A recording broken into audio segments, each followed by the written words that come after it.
this is an iHeart podcast. Guaranteed human. This is Special Agent Regal, Special Agent Bradley Hall. In 2018, the FBI took down a ring of spies working for China's Ministry of State Security, one of the most mysterious intelligence agencies in the world. The Sixth Bureau podcast is a story of the inner workings of the MSS and how one man's ambition and mistakes opened its vault of secrets. Listen to The Sixth Bureau on the iHeartRadio app, Apple Podcasts, or wherever you get your podcasts. Hi, it's Jill Winterstein, host of the Spirit Daughter podcast, where we talk about astrology, natal charts, and how to step into your most vibrant life. And today I'm talking with my dear friend, Krista Williams. It can change you in the best way possible. Dance with the change, dance with the breakdowns. The embodiment of Pisces intuition with Capricorn power moves. So I'm like delusionally proud of my chart. Listen to the Spirit Daughter podcast starting on February 24th on the iHeartRadio app, Apple Podcasts, or wherever you listen to your podcasts. I'm Amanda Knox, and in the new podcast, Doubt, The Case of Lucy Letby, we unpack the story of an unimaginable tragedy that gripped the UK in 2023. But what if we didn't get the whole story? Evidence has been made to fit. The moment you look at the whole picture, the case collapsed. What if the truth was disguised by a story we chose to believe? Oh my God, I think she might be innocent. Listen to Doubt, The Case of Lucy Letby on the iHeartRadio app, Apple Podcasts, or wherever you get your podcasts. I'm Clayton Eckerd. In 2022, I was the lead of ABC's The Bachelor. But here's the thing. Bachelor fans hated him. If I could press a button and rewind it all, I would. That's when his life took a disturbing turn. A one-night stand would end in a courtroom. The media is here. This case has gone viral. The dating contract. Agree to date me, but I'm also suing you. This is unlike anything I've ever seen before. I'm Stephanie Young. Listen to Love Trapped on the iHeartRadio app, Apple Podcasts, or wherever you get your podcasts. Hey everybody, Robert Evans here, and I wanted to let you know this is a compilation episode. So every episode of the week that just happened is here in one convenient and with somewhat less ads package for you to listen to in a long stretch if you want. If you've been listening to the episodes every day this week, there's going to be nothing new here for you, but you can make your own decisions.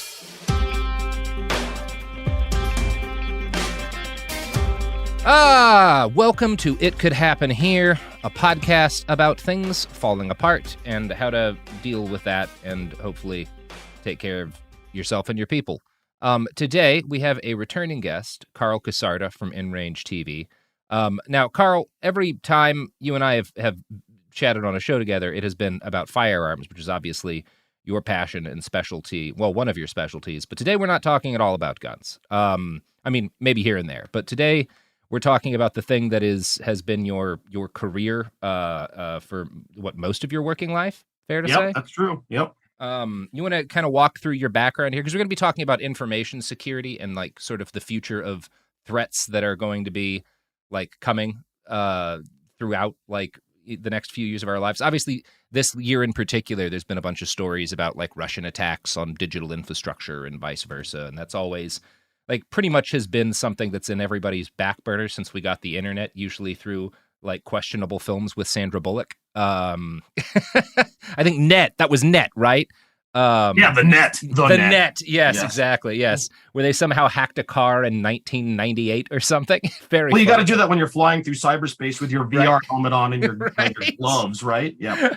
So. But yeah, you want to walk everyone through kind of what your actual background is in this industry first? Yeah, totally. So if anyone watches InRange or has watched it for a long time, you'll see this reflected in some of my content because I do deal with some of this intermittently on the channel, and it's definitely influenced how I approach my work there with the social media and all that. But so way back when, I was like one of those kids that was in the hacker space, and I grew up like trying to make computers and technology do what it wasn't designed to do and learn to make it do things it shouldn't have done for my own interests or others around me. Not in any really negative way, but like just a deep curiosity and how does this stuff work, and being part of the early online community. We're talking pre-internet where you'd have like an acoustic coupling jack modem and you would dial in like war games. Yeah. And, like, literally plug your headset into the thing. I was on boards like that way back when. We right? never should have gone past those days. Doing things wirelessly was such a mistake. Like, I'm so pissed off that when I like sit down to research, I'm not like jacking into a gigantic box.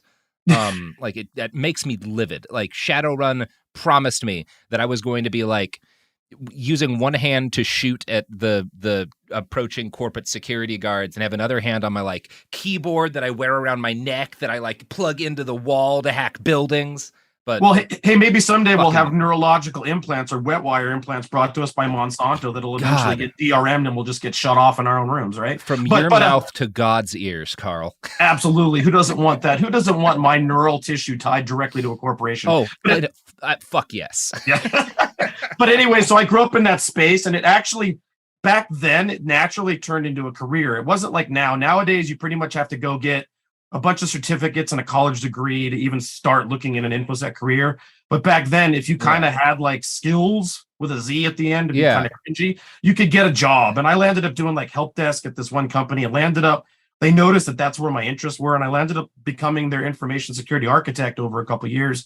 And that turned into a multiple decade career, pretty much culminating in working at a tier 1 internet backbone provider, doing subsea fiber optic like routing, networking, and DDoS mitigation and botnet control, search and destroy. So it really turned into a really wide career, not only like what I started off, backbone internet, but like encryption, firewalls, application layer controls across the board for multiple corporations. So it was a weird and interesting space, but I don't really do that much anymore except on the side, but I've had a pretty exciting career with it. So I think probably a good place to start is just in general, because folks are always interested about this. What is your recommendation for people who ask, like, what should I be doing to kind of protect myself as I force my head under the constant stream of sewer water that is social media these days? Well, yeah, the simplest thing, and everything in InfoSec is always controversial, just like anything in life. Right. Any recommendation you make, someone's going to be like, but otherwise, or anyways, or there's a better solution. And there always is a better solution. But the realistic thing is, when you talk to the average person isn't going to sit there and hack a Linux box to have a better social media experience. That's just not realistic. So the best thing anyone can do, the simplest, best thing, is to get one of the trusted password managers. There's a number of them out there. I'm not going to recommend an individual one right now, because anyone I recommend, someone's going to go, but there's another one. But there's a few of them out there. Having a password manager and having a unique, difficult, complex password for every account you log onto on the internet is the first number one thing you can do as an individual to protect your interests. Because if you're logging in with the same password monkey to Facebook, Twitter, and your bank account, that is a disaster waiting to happen. So the first thing you can do, password manager, passwords you yourself can't remember as a result. I allow the password manager to generate like 24-character long alphanumeric crypto nonsense. You put a gun on my mouth and say, what's your password to your bank? And I don't know. I can't give it to you. I have no idea. And so that right there is the first thing any basic individual can do to protect themselves on the internet. That is totally sensible. I'm not great at password managers, but I never know what my passwords are, and they're all different. And so my life is this constant stream of like needing to figure out what my password was and failing and resetting it. But it does mean that I change passwords regularly. Right. But what's so great about password managers is you can have passwords that you could never human remember, and you can have unique ones per website. Every website you log into could be unique. And by having it in this database that's properly encrypted with a key phrase or even dual factor, then at that point means you literally just can cut and paste your passwords into things. You don't yourself know what they are. And if, depending on your privacy levels, you can do that locally with local solutions with files like on your own machine. But frankly, a couple of the cloud-based solutions, as much as the cloud freaks people out, is the better one, because it'll work on your phone. It'll work on your laptop. It'll work on everything everywhere. That makes total sense. I think another good thing to get into while we're on this subject, we just started talking about passwords, and obviously it is important to keep and secure those. I think one thing folks don't often think about, especially people who are activists, who may foresee or have engaged in things that are legally questionable, don't think about enough, is social media networking. And by which I mean having social media that like it is possible to find your other social media by like knowing, like having the same name in Twitter and on Instagram and stuff. Having social media that like can be tracked across accounts. Most people would be surprised at how easy it is to do that. At Bellingcat, a huge amount of tracking Nazis, tracking even like a ton of the work I did not do, but my colleagues did to like dox Russian like Secret Service agents and stuff. Was like, oh, we found them in, you know, somebody their boss's wedding, like they're tagged in this thing in VK. And from that, we were able to like find their account on this other site. And like from that, like now we have this like map of everywhere they've been for the last like 3 weeks. And we can like build this social map of their entire life. Yeah, no, by just literally existing in modern space, you're constantly leaking some form of metadata, right? You are always leaking metadata. And the more of it you allow to exist in the world, the more that's the case. So like there's also, you got to think about what the threat is and what the risk is, right? There's the risk of the individual having a parasocial relationship with the internet, like I do as a content creator, is one thing. There's always someone that wants to delve into your private life, but that's a very different risk than a nation state actor, right? Those are two different things. And when it comes to a nation state actor, quite honestly, unless you're real good and have been doing it for a long time, the individual bluntly is kind of fucked, to use the right word. As a general rule, your best security as an individual in that situation is the anonymity of the crowd. But we're also not talking about most people who are threatened kind of by the state in that situation are not being threatened by the federal government, but they may like be attending protests and not want the Louisville police to like put together that they're in an affinity group with people. And like something you can do for that is make sure you're not like, if you have a personal account that's under your name with your friends, that account shouldn't be liking and sharing things from like a political account that you have, or from the account of like a group that you're a part of or something like that. Like just try to think about and look at your digital footprint from the outside and think, is it possible to connect me to people I don't want to be publicly connected to through this? And the minute you've breached that connection once, it's gone forever, right? This is forever. Yes. This is the same thing as like with phones. Like someone will have like their regular phone, which by the way, all these smartphones are just surveillance devices in our pocket, right? Yes. But let's say you go get a burner so that you don't want to be connected to the device that you normally use. On a level that's one step above the regular individual level, if you ever have those two devices emanating at the same time, they're now connected in a way that, like, let's say the authorities can associate them together because of triangulation and seeing a burner phone and your phone coming from the same house. You've breached all the privacy you would have had from your burner phone, for example.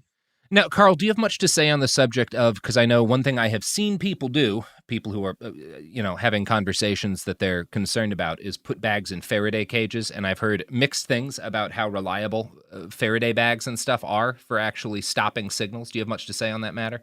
My experience with that is not all bags that you can just buy off the internet are made equally. So what you want to do is test it. And you can only test it to a certain degree. But the really simple tests are, you put it in the bag and you try to dial the darn thing or use any Wi-Fi connections to it. And that's a simple test. Now, is it as good as not having the thing on you? Of course not. Leaving it somewhere else is always the best answer. But in my opinion, a properly built Faraday box or cage or bag that you've put some testing into is a pretty reliable solution. And it's, a problem that you might encounter is, or that I have, so one thing I have heard people talk about is like, well, in order to have kind of a private conversation, we like drove to a specific location and we left our phones off in the car and then went on a walk. And the problem with that is that now you have both just driven to a location with those phones and those phones are associated with each other, right? Right. Well, so first of all, you got to think of a world where all of this metadata is being collected at all times. So these phones and their associations in physical proximity to one another is stored somewhere at all times. Whether or not it's going to be resourced or accessible to the powers that be when they want it to be, it's all there. My phone next to your phone, next to that guy's phone, those associations all exist. They're all talking to the same cell phone towers in the same area, giving them not only GPS coordinates, but triangulation data, which, by the way, if you go way back to the hacker Kevin Mitnick, that stuff was going on back then before they had GPS. They were using triangulation data to get him, right? So that stuff's all still happening, and those associations occur. In regards to saying, I turned my phone off, how do you know that's off? Most of these modern phones, what does off mean? And pull the battery. Maybe. But even then, I would not trust any of these devices in the regards to them, quote, being off, especially things like phones that have unremovable or not removable batteries. Off is more like sleep than it is off. Yeah. I think one of the worst things that's happened for personal security is the end of the phone where you can remove the battery. Like... being unable to actually cut power to it without, disassembling it is a real issue.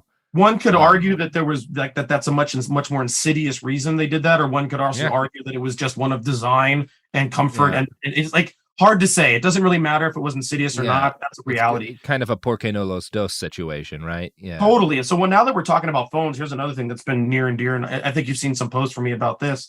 Everybody really likes the convenience of things like biometrics, thumb authentication, fingerprint ID, facial identification, and here's the reality of that. We know this already, and this exists in legal space already. But the reality is that you can be coerced to provide biometric data against your will. So if your phone is authenticated to you with a fingerprint ID or your facial ID, they can pretty much say, you must give us your thumb to unlock this phone. Or for that matter, frankly, they could hold the phone in front of your face in certain circumstances, even against your will, and it will unlock the device. And that is considered not a violation of your rights. So for example, if you had a long, strong password on the phone, they cannot coerce you to give that up because that would be a violation of your own rights in Fifth Amendment, which is interesting. But at the same time, one could also argue that in certain circumstances where there's a lot of cameras that are not necessarily watching everything you do, that you could also consider that passphrases could be dangerous, like say in an airport, because all those cameras could see you plugging in your passcode.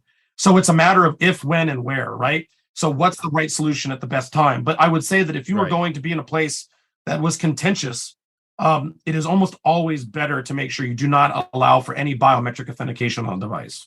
Yes, I never turn on, don't even ever have had it in the, ideally you have never turned on facial recognition on your phone. Even if you deactivated, I don't know. I really, that was one of the first, I used to be in tech journalism, right? Obviously I'm not an expert on any of this, but the worst thing in terms of my personal comfort with devices was when they were everything's going to read faces and fingerprints now.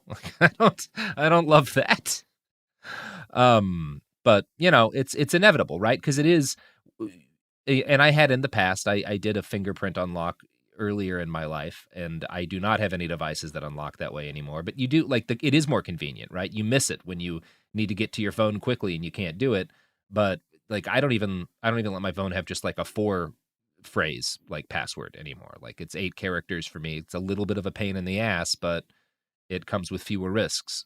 And one of the things that's challenging to every individual is they have to look at what their threat profile is, right? So for example, soccer mom driving her kids to school and stuff, she might be really well off with a biometric authentication on her phone, frankly. Yeah. Because if she didn't use that, maybe she wouldn't even use a proper 4-character passphrase. And if she's not concerned about being at a protest, for example, and having some authoritarian take her phone away from her and authenticate to it, maybe she doesn't need to worry about that. But for a lot of us and the worlds we live in, that's a different risk profile, right? We got to think about what our risks are as individuals and what makes sense. So if your passphrase is going to be 1, 2, 3, 4, or use a thumbprint ID, for most people, they'd be better with the thumbprint ID. But for someone like myself, no, it's not a good idea. Yeah.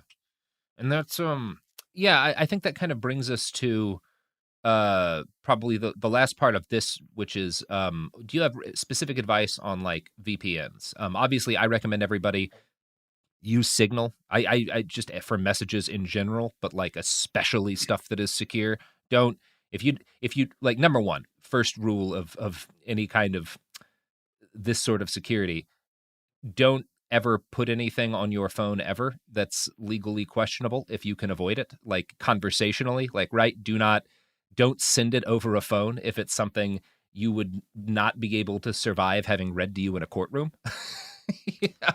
So for the audience, a lot of the audience may not know what Signal even is, right? So Signal is a text messaging alternative. So for example, on your phone, you've got regular text, or if you've got an iPhone, you've got iMessage. Signal is an end-to-end encrypted solution that you install as an app. And because it's end-to-end encryption, it means that it passes the wire, in theory, not decryptable by the parties that are passing the data packets in the middle. So that's a man-in-middle decryption, right? So for example, iMessage is encrypted theoretically end-to-end, but Apple ultimately has the cryptographic keys. So there is, while they might say one thing, there is nothing really preventing them from being man in the middle and being able to read the message in transit from A to B. But if the keys are stored on your device, which are then protected with your passphrase or whatever your authentication mechanism is, and those keys are not archived or kept by some hierarchical man in the middle authority, If it's done right, which Signal is done pretty well, it means that your data in transit is probably not decryptable. And that's why Signal is a good solution. And it's a good one for the average person. Install the app. It works just like text messaging, but you can have a pretty good level of knowledge that the data you're passing is not being decrypted or caught in transmission or in the path. So I would say get Signal. It's your best bet, right? Like, and again, I said, you don't want to ever say anything over a phone that is something that could get you in trouble, but also like life is life, and that's not always realistic for people in certain situations. So again, Signal is your best bet. Nothing is perfect. And again, if you're putting it on your phone, there's a number of things that could go wrong every single time you do that. But that's one of your better things that you could do. And then of course we talk about VPNs. Yeah, so VPN to those, like, I'm just going to go with the basic levels because I don't necessarily know the level of knowledge that people are listening. VPN is a virtual private network. So what that is you connect to this virtual private network and it passes your data through an encrypted tunnel to an exit point somewhere else on the internet, in theory, masking the source and origin of your request. So like, for example, let's say you were looking up something on the internet that you didn't necessarily want people to know you're looking up. Yeah, like let's say you're researching the truth about the assassination of President John F. Kennedy by Bernard Montgomery Sanders. And you know that the NSA is looking for truth seekers who are finding out the reality of that situation. You don't necessarily want them to know that you have become pilled.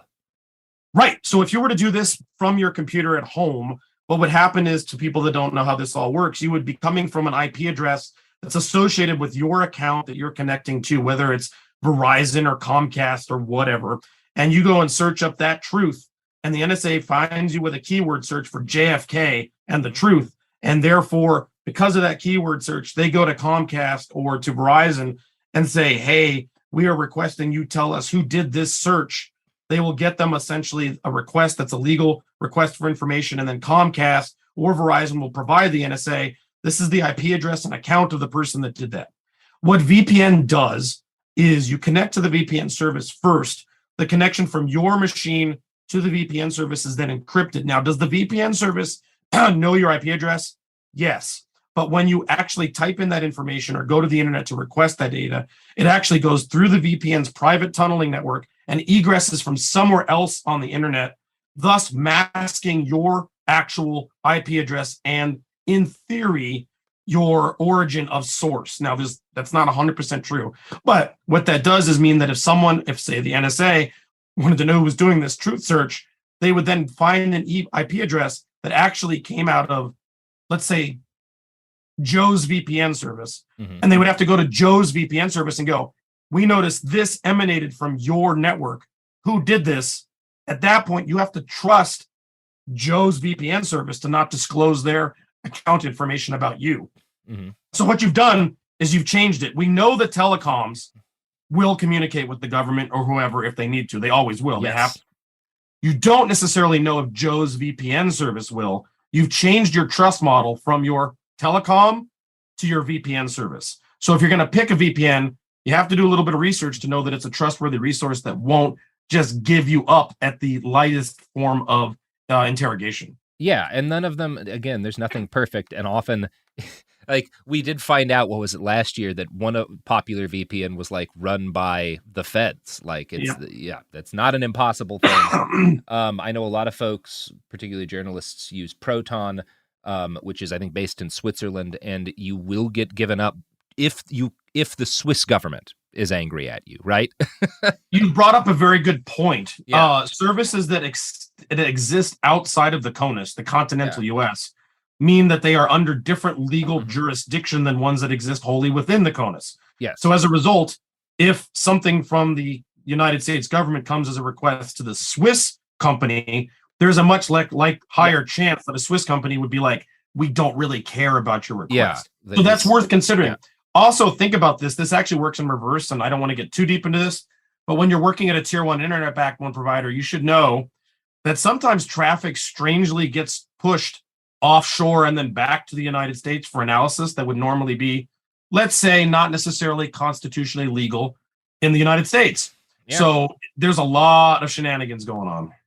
Yeah, and again, I think Proton's generally a pretty good service. I've had no problems with it.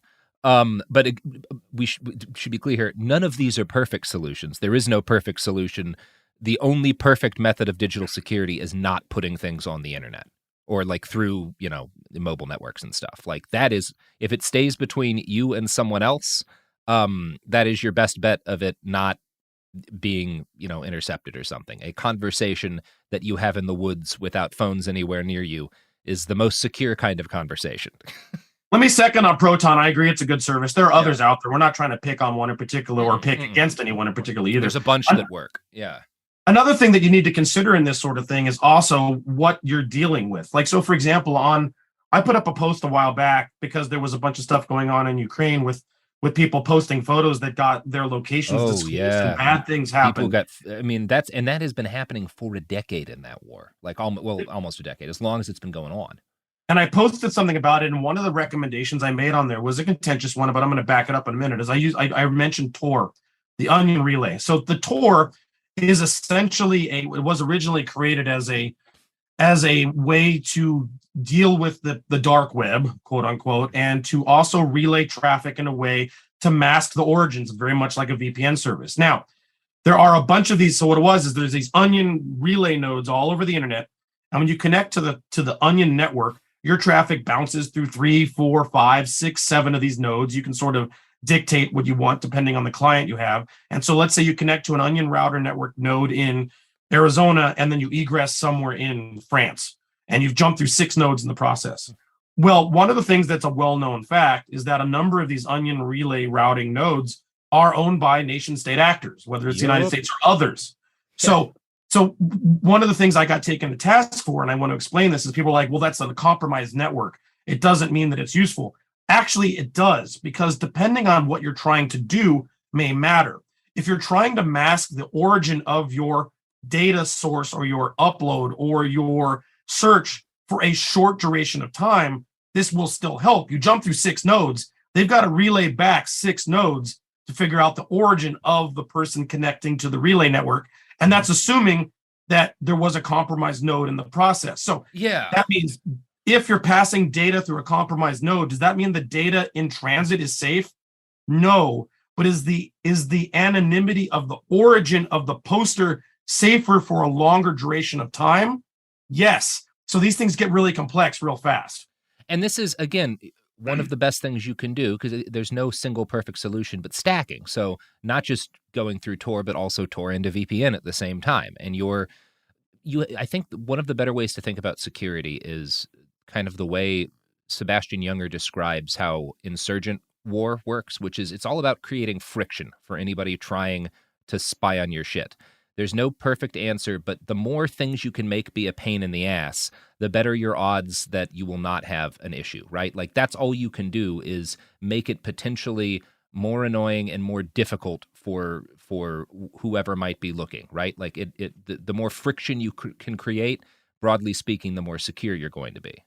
Absolutely. Now, another thing to think about, and we're getting kind of deep in the weeds here. This is above and beyond the average person, right? The average person, get a password manager. Don't use your same password everywhere, and don't use biometrics unless you're forced, like pretty much have to, and move on with your life. But once you're beyond the average person, this is what we're talking about now. So like if you have a computer and you use it as your normal day-to-day operating system, talking to your friends, doing ... but then also need to do something else a little more privacy inclined, you should not trust that device. So at that point, your web browser may have all sorts of cookies and metadata and storage in it that even if you're going through a VPN, still may be able to reveal your identity, as well as MAC addresses and other stuff. So if you really want to get pretty into the weeds with this, you have to do something like use an ephemeral operating system install that has no legacy data on it. One example of that is it's a Linux-based one. It's called Tails.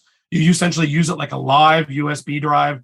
You boot off of that only, or you use a machine dedicated for this, and you burn the OS down every time you're done, because there's no legacy information or data that can be pulled out of your web browser or your cookies or your MAC address information that can associate it with you, regardless of if you've done everything right to mask your IP address of origin. God, that's the hot girl shit. when you're doing that kind of stuff. And again, I think at this point, I think up through most of this, it's been kind of like 50-50 people being like, that's too much, and people being like, okay, yep, this is exactly what I already am or need to be doing. This is probably very few people need to be concerned about that sort of thing. But it is. I know. Like, again, I worked at Bellingcat. I had a number of colleagues who were like personal enemies of the Russian state who had to do stuff like this. And it's paranoia. I mean, and here's the thing: going above. So again, like if you're a normal person, you probably don't need to be doing stacking a VPN, getting signal and all this stuff. But also, why not? Right? Like there's no harm in the additional security. It is a little bit frustrating. But here's one of the things I think people don't often think about enough. You're not engaging in that kind of security stuff purely because there's a threat now, but in part because you don't know what the future is going to bring. And one of the things that I would point out for that is a lot of people right now have been having for years conversations about a thing that may soon legally be murder on a federal level, abortion, right? And so it is possible that overnight, an awful lot of conversations a bunch of people have had legally will suddenly be very illegal conversations. And then you may be glad that you took greater care with your personal security prior to that point. Yeah, I mean, so think of I'm not a person that menstruates, but a menstruation tracking app is very useful to a lot of people who do. Yeah. And those tracking apps now, that metadata in there at some point could be extremely dangerous or incriminating, to someone who otherwise was doing nothing more than trying to maintain their natural health.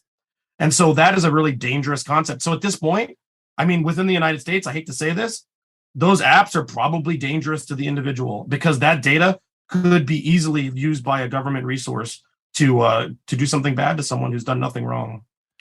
So I think we should move. I mean, at this point, I think we've covered the bases that you could kind of the advice you can responsibly give someone in a podcast, and folks should be able to. Hey, let me throw one thing out real quick. Okay. So okay. You mentioned, like, for example, you don't necessarily have the risk vector that requires using VPN or Signal. But let me say this: way back when I was doing crypto work decades ago, I was by which you mean cryptography and not. We should specify these days. Oh yeah, excuse me, cryptography, encryption work. Yeah. I had the opportunity to work with Phil Zimmerman of PGP, and actually PGP, Pretty Good Privacy, which was one of the fundamental security projects way back when, was actually written for human rights violations. He wrote it because people were doing research of like warlords were getting their laptops taken away and then finding out who spoke to them and getting people killed. So PGP was like this human rights thing right from the beginning. And cryptography, back when I was young and naive, I always thought to myself, this is what we need. This is the future. When everyone gets proper crypto, we'll blind the government, we'll blind the corporations. We're going to have this crypto anarchist future where the government and corporations can't get us. And the reality is most of that got usurped. And the truth is cryptography is too hard for most people to use. And as a result, we don't. But here's what I will say. The more people that do something simple like use Signal or use a VPN just to browse the internet, not because they're doing anything nefarious, just because they're privacy conscious. Yeah, because it makes it normalized. And that means that the person that's using it because they need to for let's say to protect human rights doesn't stick out like a needle in the haystack because everybody's already doing something sane in the first place. Normalizing proper privacy and cryptography is better for everyone. Yes, absolutely agreed. This is a nice segue because you were just talking about the past and how beautiful and bright it seemed. Let's talk about what you see as kind of the future of info security threats. Well, I mean, so there's so many levels to that. First of all, if we're talking nation state level, I personally strongly believe that all of the big players have already compromised everyone's networks. Oh yeah, everybody's got everybody. There's a million Russia, zeros. Russia's got us. There, right? China's got us. We got China. Anybody right now could go in and pretty much fuck up the grid on someone else like that. Yeah. And that's not actually the least, that's safer than other possibilities, because there is a level of mutually assured destruction there where it's like, yeah, man, Russia could take down the grid, but that wouldn't be good for them and vice versa, Yeah, no, true. So the reality is, though, everybody's in everybody's network. Those days are over. When it comes to the individual, and I'm going to have the audience, there might be people in the audience that feel differently, and it still doesn't mean that we don't try. So one of the things I want to say is you're going to hear some skepticism here because I've been doing this career for a long time and I've seen things go wrong more than right. And so in that regard, this is going to sound kind of cynical, but when it comes to the idea of individual privacy, in my opinion, with the exception of when you're taking a very active effort in something very specific that you want to keep private, because that's something you're working on personally, the reality is individual privacy is dead and gone, and we're just starting to smell that corpse. Whether it is credit card data, transactions, your cell phone history, your phone numbers, what you've done on the internet, what you've done on social media or not done on social media, whether you have an account on Facebook or not, doesn't even matter. The metadata and the trail you're leaving behind you is all aggregated, all of it behind big data corporations, all of it compromised, all of it searchable. Even stuff the government has on you has been sold to large corporations, because I can tell you that some of the data that they kept for, like, let's say DMV or MVD, they decided to sell it off to a corporation and they themselves access it through a third party when doing research on you. So all of that big data, there's a law of physics. The more you aggregate, the more it'll get compromised. Geez. I'm sorry, that's the truth. No. I mean, yeah, you're like, it's this, there's this frustration because I can remember the days when the privacy hounds, and I don't say that in a negative term, were like warning everybody about, hey, you don't want to be aggregating all of these different social media things together. Hey, you don't want to be using all of these services. Hey, there's actually some like real downsides to like all of what's happening. Like part of why things are so cheap on Amazon is, you know, that your data there is one of the assets that they have. And those people were absolutely right. And they lost harder than anyone has ever lost at anything. Like, that's true. So like when I was back there at that company doing all that cryptography work, we were trying to give crypto like to the average general population and for the internet. I had this, like I said, this naive view of like the future that was going to be this place where we're going to have the internet where everyone was connected, and it was going to be, not only would we have personal privacy through cryptography, but we would be able to transfer information to one another in a way that would make the shenanigans impossible. Well, to some degree, that's been true. We've seen some of that. But to another degree, we also have Snowden dropping the bomb on revelations about what the government has done to the individual and how they've broken the law with all of our privacy and data. And what came of that? A man in exile in Russia and pretty much fucking nothing. Yeah. Right? Nothing. And I was sitting at a DEF CON presentation where General Alexander was on the screen talking about what they weren't doing while Snowden was dropping revelations proving him to be lying. And nothing comes of it, right? Nothing really comes of it. And one of the things that's so real, and so whether it's the tribal level, your neighbors across the street, or the internet tribe, we as a people in the aggregate are always willing to give up our rights to something bigger for convenience. And we've done that. And it's called Facebook and Twitter and social media. And in the process, what was going to be an amazing resource has become the trap. It's such a, it's because, you know, Garrison, my friend who is much younger than me, has grown up with the internet being what it is now, right? Like this kind of like nightmare trap, you know, that's sucking us all in, this like giant squid that has us in its tentacles. And I sometimes like dissociate talking with them about certain internet things because in my heart, it's still the promised land. Yeah, I wish I wish I felt that way. It doesn't feel like that way to me anymore, to be honest. I mean it's not, right? Like, I mean that in like sort of, I have this, I don't know, I've never entirely been able to like let go of the vision of like, oh, it could have been, there's so many things it could have been. Well, it's like, it's like all technology, anything can be weaponized, right? Right. And like an AR-15 can be used for good or for evil. A knife can be used to make a beautiful meal or to commit a murder. Right. And the internet is technology, and it has been weaponized. It's been weaponized against us. But at the same time, if we just turn a blind eye to it and then not learn how to use this technology to our advantage, we're allowing them to do that unabated. And that's where like the kind of hacker mindset comes from, which is like, how do I make this thing do what I want it to do for me while not letting someone else do it for them? And unless we take control of the technology for ourselves, like I said earlier, normalizing using Signal and even basic VPN and cryptography, then we're just giving it up. We're not even making it a challenge. We're just like, here you go, have it. And that's something that I think that's more important as a community, maybe as people grow up on the internet versus seeing it becoming something that I saw become something, maybe either A, they'll just accept, which I hope isn't the case, that the reality is privacy is dead, or maybe they'll approach the internet differently than, say, someone of my age did, where frankly, we kind of messed up and we didn't realize that Primrose Path was actually a trap.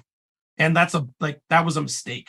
And maybe we can kind of like evolve beyond that. But like you were asking, where is InfoSec going now? I don't have good notes for that. Like when I first started working in the career, it really felt like a great thing. We were doing important stuff. We were doing DDoS mitigation. We were going into hospitals and making sure that insulin pumps weren't compromised as a DDoS host. Believe it or not, hospitals are InfoSec nightmares. And we were doing stuff that felt good.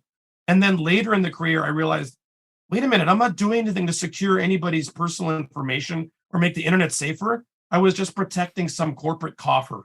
And the reality was that the private information that we were supposedly protecting, the debate would turn into calls, which was, what's more expensive, losing the data or the lawsuit for losing the data? Mm-hmm. Literally, those were the conversations in corporations. And those are the conversations that corporations have now about each and every one of our personal information.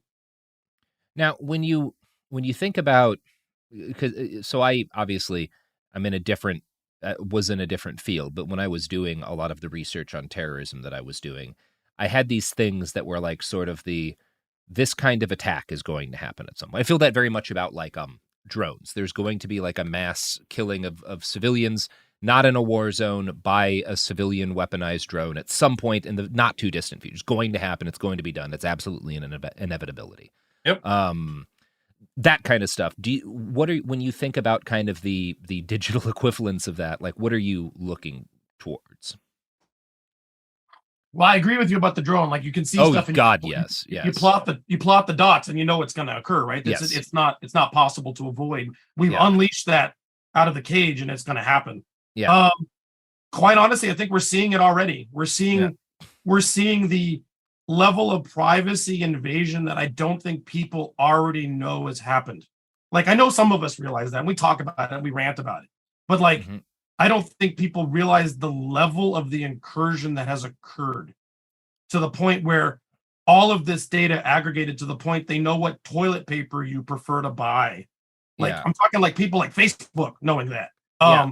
Or the size of the corporate oligarchy that controls the internet, whether it's the small like Alphabet Corp, Facebook, Apple, Microsoft's becoming a smaller player, weirdly. But when you think about those big names, they kind of like control everything and every piece of data about you and everything you move and say. That I think what's the end of that? I don't think we got to the end game of that, but I don't know how we roll it back. And that's the thing. So what's the prediction? My prediction is it's going to get worse. And we're going to get to the point where there isn't room to move without that surveillance tracking you. And like, so for example, you think of things like Sci-Fi Minority Report. You walk to the mall and there's facial ID happening everywhere you go with targeted advertising at the mall. Mm-hmm. Oh, that's coming. I guarantee you that's coming. And all of that's happening already. And that facial recognition stuff that's going on is happening currently now. We're just not that aware of it happening. The cop car is driving down the road and every license plate is being measured with the cameras being OCR'd, optical character recognition. And that's coming back. And they're tracking every car they're driving by on the highway, even though there's not a GPS unit on your car. The ability to not be tracked will soon be impossible. How's that? Yeah. I mean, allegedly, when I was younger, there were like certain stupid petty crimes I would commit just because like people will not be able to do this in the future. And I have a moral responsibility to steal the light bulbs from in front of this bar and throw them at my friends. Like one day that will be a thing that people can't do without getting caught. And so like I had to, you know. There are like some bright spots because I think you're absolutely right. There's no, on like a broader scale, there's no turning back the clock for stuff like facial recognition and how fucked up it's going to get. There are states like where I live in Oregon where like they have passed laws that are just like public facial recognition is not a thing that is legal in this state. And I definitely support more attempts like that because, again, anything you can do to stymie them, to reduce the spread of the grid, to reduce the profitability of these things, even though it's, again, overall a doomed cause, right? Yeah, I don't know. I mean, I obviously I think that that's a good law, but I don't know that laws stop corporations when corporations have more power than law. Yes, of course. Yeah. And it's like, I mean, obviously you can ban it for police to use and stuff, which does something to the extent that, you know, they follow the law. But none of this is, I don't know, like that's one of the things that makes me most depressed about the future is the thought that, like, the space for, and this is not like a major issue, I guess, but like the space for kids to just like fuck around and do dumb shit when they're 19 is going to get so much smaller. I mean, I think the thing is, like, as a natural human being, whether you're doing anything wrong, even if you're not doing anything wrong, the nature to feel like you have a private space that's to you or a private community space. I'm not even talking about wrong or right here. We're just talking about just that feeling that at this moment, this is my space where I'm not being watched is a natural, healthy need of the human organism. And interesting. Slip. But no, it's a human need. And I think we're going to find those spaces become smaller and smaller. And I think when you said, what's your prediction? I hate to say it, but I think the prediction is it will become impossible to not be tracked. Now, the bright side of that, maybe there's a bright side. Maybe at some point when that's the reality, it could somehow also affect the people that are powerful and the people that are small. And we all realize that humans are humans. And therefore, the failings that sometimes we have as all human beings, we just kind of acknowledge it and be like, oh, yeah, of course. Yeah. That's just what people do. Like maybe we just realize people are people. But the idea that there's never going to be a space to not get tracked, I don't know, to me, I find darkly disturbing. It is disturbing. I do think, kind of to pivot off of what you were saying, the other aspect of that is more positive is that all of this stuff, all of this surveillance shit, or at least not all, but quite a bit of it is, you know, in a way, it's like a knife fight. There's no way that both parties don't get cut. And, you know, the ones wielding the knife might get cut less, but they're still going to get cut. And part of what that means in this situation is that the prevalence of all of these different ways to surveil and track also allows us to track in the same way that, like, police, law enforcement watches people through their phones, but also a hell of a lot of cops are getting filmed doing fucked up shit now, right? No, like, that's a great. It does cut both ways, right? Yep, now, again, the balance of the cuts, I don't think is going to work out in our favor, but it's not going to be nothing on them either. And you're right. I think there are some things that we will learn in the future about the people in power in the world that it wouldn't have been possible for us to learn in the past, or may not be possible even right now. And that could be beneficial. And if we learn that about people in power, then they can't weaponize it as much against the people that aren't in power, right? Yeah. You know, one thing that I'm thinking a lot about the fact that a bunch of folks in the reproductive healthcare industry have pointed out that right-wingers have started using drones to follow people home from, like, Planned Parenthoods, or follow them to their cards, to, like, build databases of people who are going to places to potentially, like, do that kind of reproductive health care that these folks don't think should exist.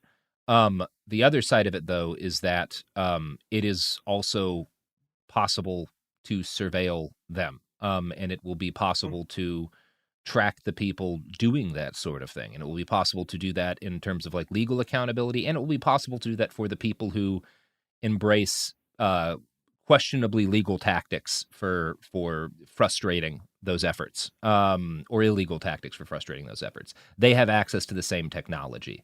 And again, it is a knife that will cut everybody.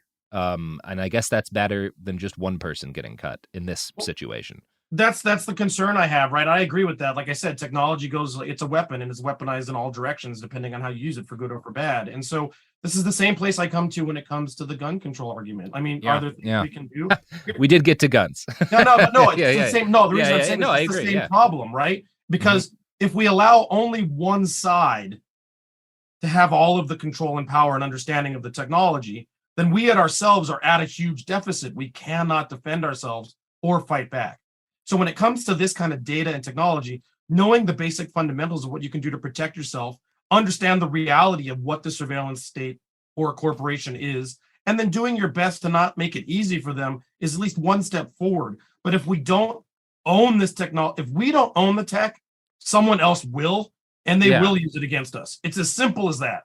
And like, there's super simple stuff. Like I was going to bring this up, but like, you can't see video because it's a podcast, but like there's these cool glasses from Doctorow called Reflecticals that I'm showing you, Robert. And they look like regular sunglasses, but when you put them on, they reflect IR light and actually mess with cameras in a way that turns your giant face into a ball of light. That's so you awesome. can wear these. You can wear. They're called Reflecticals. You can wear them and just walk around the mall, and all the cameras get blown out by your glasses. Like, see, doing that just because you can is kind of fun. That's the hot shit. That's the shit I was promised that at least does exist. It's not everything I had hoped it would be in terms of its ability, but it is like that kind of stuff rules, and I will be picking up a pair of those. Well, we should probably close out. I did want to note, because I mentioned this, I got something a little wrong when I was talking about the facial recognition ban. It is an ordinance in the city of Portland itself. It's the first city that has done this, and it prohibits the use of public facial recognition technology by all private businesses in the city. So that is the scope of the ban that exists in Portland. I recommend looking it up. It is the kind of thing that I would support everyone pushing for in their city. Because again, the more holes you can make in this thing, the better. Yeah, I don't want to put that down. That's a good thing. But the challenge of this is, just like I mentioned earlier, moving the data out of the CONUS and back. The minute photos from, like, I take my iPhone and scan the crowd and then put that picture up on the internet, it's not under their jurisdiction. And all that facial recognition happens on every face in that photo.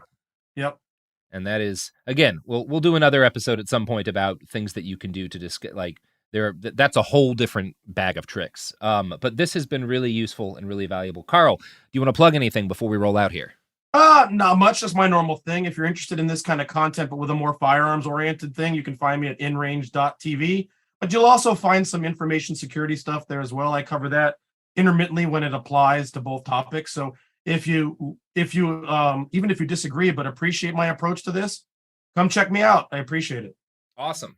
Check out Carl, check out InRange TV, and continue to listen to podcasts, because the only thing that will save us is podcasts. Well, that doesn't seem right, but it's good for business.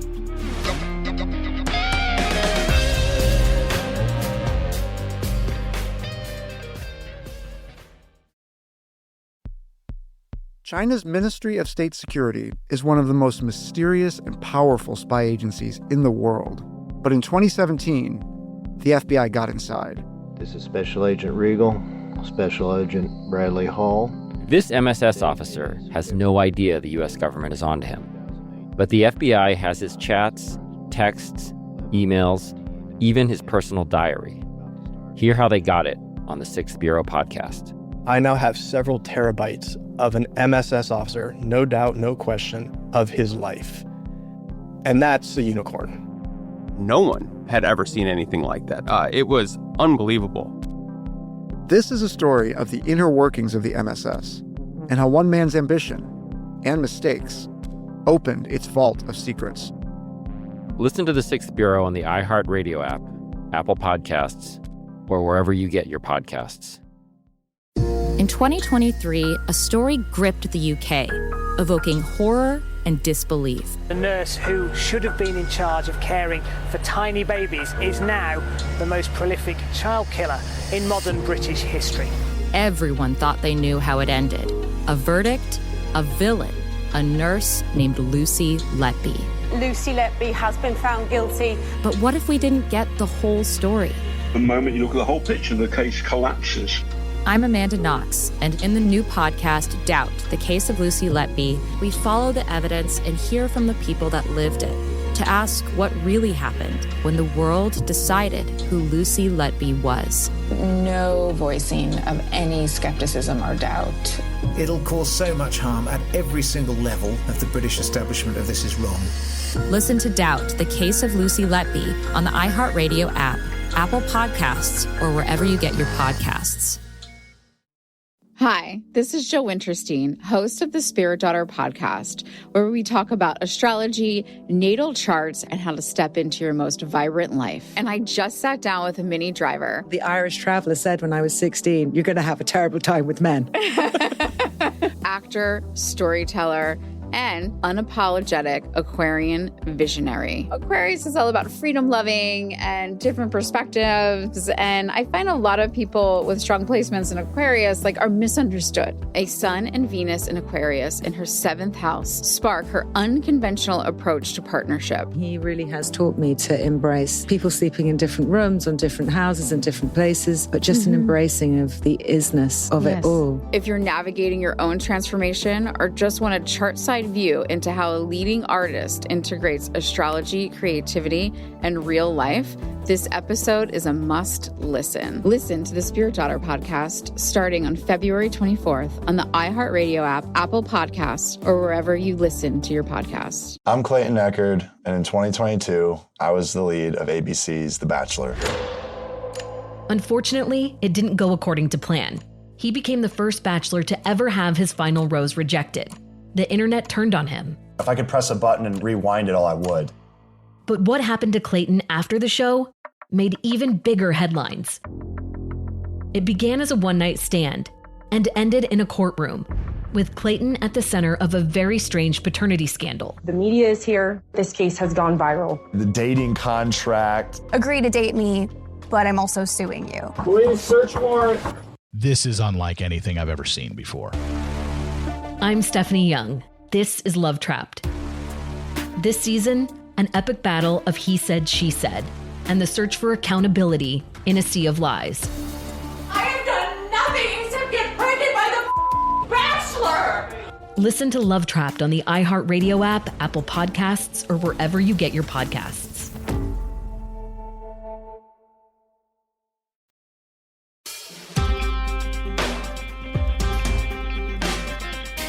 Oh, it could happen here. Is the podcast. We're talking about things falling apart. And a place where things have fallen apart a bit is large chunks of Ukraine due to a Russian invasion. And we've chatted about this a bit on the show. We've had some interviews with some folks who are living and fighting over there. And today we're going to talk with Jake Hanrahan, friend of the pod, who has been over a couple of times this year, including since the more expanded conflict began, and has just released a new documentary on the Popular Front YouTube called Ukraine's Anti-Fascist Football Hooligans Fighting the Russian Invasion. Jake, how you doing? Hello, mate. Thanks for having me back. Thanks for being on. Now, Jake, first off, I guess we can get into YouTube censorship stuff, but I want to chat about how this story came about and when you kind of got in contact with these people, because kind of in brief, what you have, the Cliff's notes that you hear from folks who have kind of an axe to grind is that Ukraine is all neo-Nazis and the government's all run by neo-Nazis. And the reality is that Ukraine obviously has a substantial Nazi problem. And as with any country where you have a substantial Nazi problem and some degree of freedom in terms of, your ability to organize for other political purposes, you also have a shitload of people who are anti-fascists and who have been fighting those fascists in the street, often with intense levels of violence. And this is a story about a group of those people who have now kind of retooled their organization and capacity towards fighting the Russian invasion.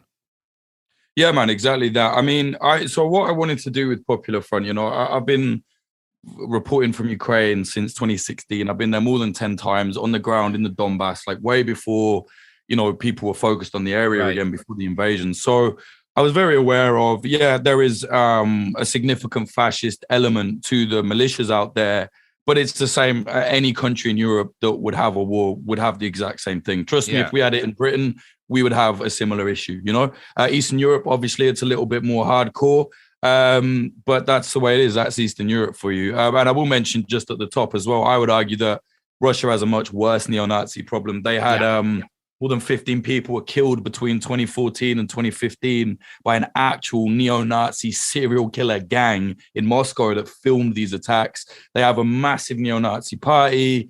You know, they're exporting Nazis all across Europe, and we know there are several, you know, well-trained neo-Nazi battalions fighting for the pro-Russians. So it's neither here nor there. Yes, there's Nazi problems in the region, but I didn't want to constantly be on this back foot of like, no, actually, yes, there's a Nazi problem, but not this, not that.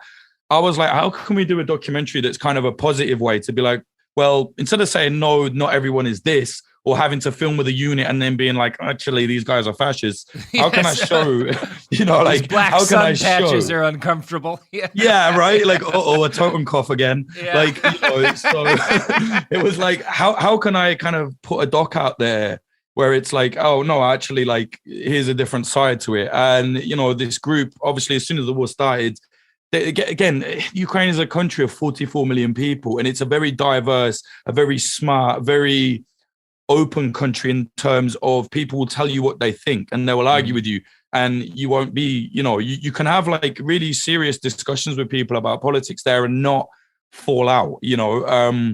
So they're very, I think, like a very clever people, are really nice people. I love Ukraine, love Ukrainians. So it's, to me, it was, I knew about the place. It was like, yeah, of course there's a massive anti-fascist element in Ukraine. Okay, it's definitely smaller than the fascist element, but already since the war started, there's Eco Platform, there's Kharkiv Hardcore, there's the Resistance Committee, there's Hud's Clan, there's Operation Solidarity, like there's a Nesta Makhno machine gun repair unit. Like there's so many different anti-fascist left-wing elements to the conflict. They just get a lot less attention because the fascists have got really good at propaganda over the years. Yeah. And let's be honest, a lot of the fascist groups are fighting in the East, and right now it's kind of combat. Yeah. Well, it's all hands on deck, right? It's like everyone's like, yeah, okay, we don't really care. Like we just want to not die, which is understandable. So my point is, I looked at this group, the Resistance Committee, which is this kind of anti-authoritarian, you know, coalition of various different units. They have Rev Dia under their wing, which is an anarchist group in Ukraine that I made a documentary with a few years ago. So I was looking, oh, maybe we'll do a doc on Rev Dia again now that they're fighting on the front. But then I see this other group with them, Hud's Clan, and it's like, what? Who? Like, firstly, the name is kind of weird. Right, in the US, that brings up some unpleasant connotations. In the US, I mean, in Europe, it didn't really click to me, but I get it. What does like hoods mean? So basically, when they would go and do, you know, when they would go and beat up fascists, they'd all be like, right, hoods up, hoods. Oh, gotcha, because you're like putting your hoodie up so you don't get like spotted on camera. Exactly, quick, that hoods. Sense. Put the hoods up. There's footage of them beating up Nazis as well, chanting. They had a chant, hoods, like, you know, to put the fucking fear into them. Like, hey, that's dope as hell. Yeah. Yeah. And then clan, I mean, the Ukrainian translation of clan, it's with a K. It's not about the Ku Klux Klan, you know. It's just also, kind of anglicization can lead to some unfortunate things. Right. I get it. Yeah. But also, you know, they're smart guys. And at first I thought this wasn't true, but then I spoke to them. It was true. They were kind of aware. They're like, yeah, HHK, Hud's Clan. They're kind of trolling KKK. Like, it's like a second meaning. Because in Ukraine, you know, they've got that culture. They're very cheeky. They think it's very funny to be like, ha, you know, fuck you. So for them, they were like, yeah, we're basically trolling the fascists. Like they hear Hud's Clan and they're like, oh, surprise, sorry, we're anti-fascists. You know what I mean? Right. Boom, your head's broken. So it was kind of that vibe. And, you know, they didn't really think about it. And when I asked Anton, you know, he's like the kind of de facto leader, he was like, he told me this and then he was like, I just kind of wanted to piss people off as well. And you got to remember, these guys started over 10 years ago before, you know, politics was as online as it is.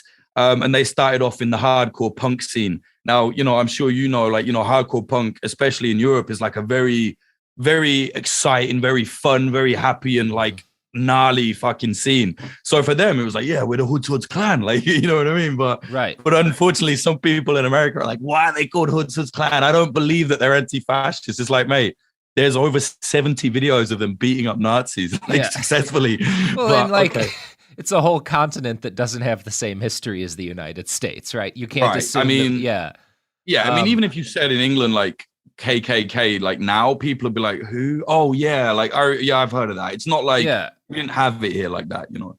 Yeah, and it's one of those. So I mean, one of the things that's interesting here that you hit on in your documentary is like these folk, that these are not just like anti-authoritarian folks. They're very much committed to anti-racism, which is in a place like Ukraine where the history of there being, folks who are not white is not quite as extensive as it is in a lot of places. It's really interesting to me to have people who are kind of organizing specifically for that purpose. And I think really cool. Yeah, it is really cool. And it's for them, what I found very fascinating is it's just natural. So, I said, their political ideology, some of them are like, well, some of us are anarchists. Some of us are kind of anti-fascist, but otherwise kind of apolitical. Mm-hmm. And, when it's very simple for them. It's like, why are you, I asked them, well, how come you guys are anti-fascist? And they're like, well, we just see life differently. It's like, obviously, like there was no big political theory. It was just like, no, it's just basically they were like, it's just wrong. Like fascism is just wrong. And we're tough guys, and we wanted to be the ones that said, no, we're not the fascists. We're the anti-fascists. And luckily for them, they had a really good friendship group and a very solid group who were all very good at combat sports. And like in the doc, Anton says our enemies is almost every other Ukrainian football firm in the whole of the country.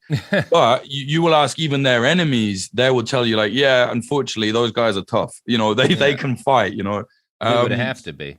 So exactly. They had to be. They were like, we had to be, So, I mean, I doing my research, I found a kind of a fascist football ultras forum in Eastern Europe that banned any mention of Hud's clan. And it kind of boiled down to the fact they were just so embarrassed that so many of the fascist groups were getting beaten up like by anti-fascists and often outnumbered. It even got to a point where Hud's clan weren't allowed to, they wouldn't even talk to them to do like arranged fights anymore in the field. So instead of quitting, Hud's clan said, okay, then when we see you, we'll just beat you up in the subway. We'll beat you up in the street. Like, and a lot of people might say, oh, well, this is violence. For me, the football hooliganism side of it, I don't see an issue with it personally. I mean, they're not attacking anyone innocent. They're not attacking bystanders. It was all very contained. It was all very, that was their thing, so that to me is whatever. And when you're talking about neo-Nazi groups that were, I mean, in Ukraine, they've stabbed up the Roma community, they're destroying LGBT events. Sure. And, Hud's clan were just like, nah, we're not about that. We don't think you should do that. And so they formed, and for 10 years they were fighting.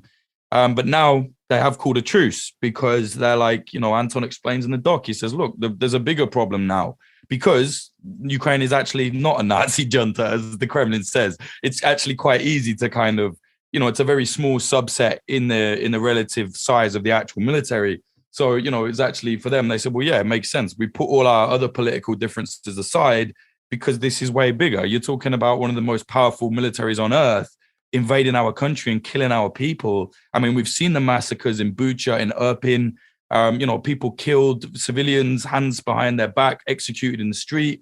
30 of the people killed in Bucha were children. Yep. Like, this is just insane. So for them, they were like, yeah, we can call a truce. We don't like them, but right now we're not going to beat each other up on the front line. But I think it really kind of shows the testament of how serious Hud's clan are about the anti-fascism, that even whilst in the truce, most of them actually still joined the resistance committee, the anti-authoritarian groups. So they're not just directly next to fascist battalions. But again, a lot is changing out there on the front now. I don't know. Anton said to me, he was like, I'll be honest with you. Like, we didn't put this in the doc. He said, I'll be honest. I think after this war, a lot of these far right guys might change their mind because now we see what totalitarianism brings. Death, you know what I mean? Whether that's wishful thinking or not, I'm not sure. But you know what I'm saying? Because obviously, I would hope that that's what happens. But I tend to doubt it. But the thing that scares me, of course, is there's just at least as much a chance that they get more powerful. Yes. Which is again part of why it's important for folks like Hud's clan to be organizing and getting weapons and being prepared. Because so that if that conflict comes after the war, you don't want the fascist militias to be the best armed and most organized. Yeah, and this is the issue, but I think for them, it's like, okay, we'll deal with that when it comes, I think they're very aware that this war is going nowhere, and, they say in our doc, oh, we just want to go and kill Russian pigs. I mean, what they mean is, some people were like, well, that's really bad. I was like, mate, you're talking about they were in, man. It's a war, right? They were guarding the areas where the massacres happened, you know. Hoods Hoods Clan got shelled trying to get civilians out of Borodanka when Russians were shelling. You're talking women and children. Yeah, I'm surprised they said that mildly. You know, like it's a war, man. It is what it is. And also they're football hooligans. They're wild people, you know.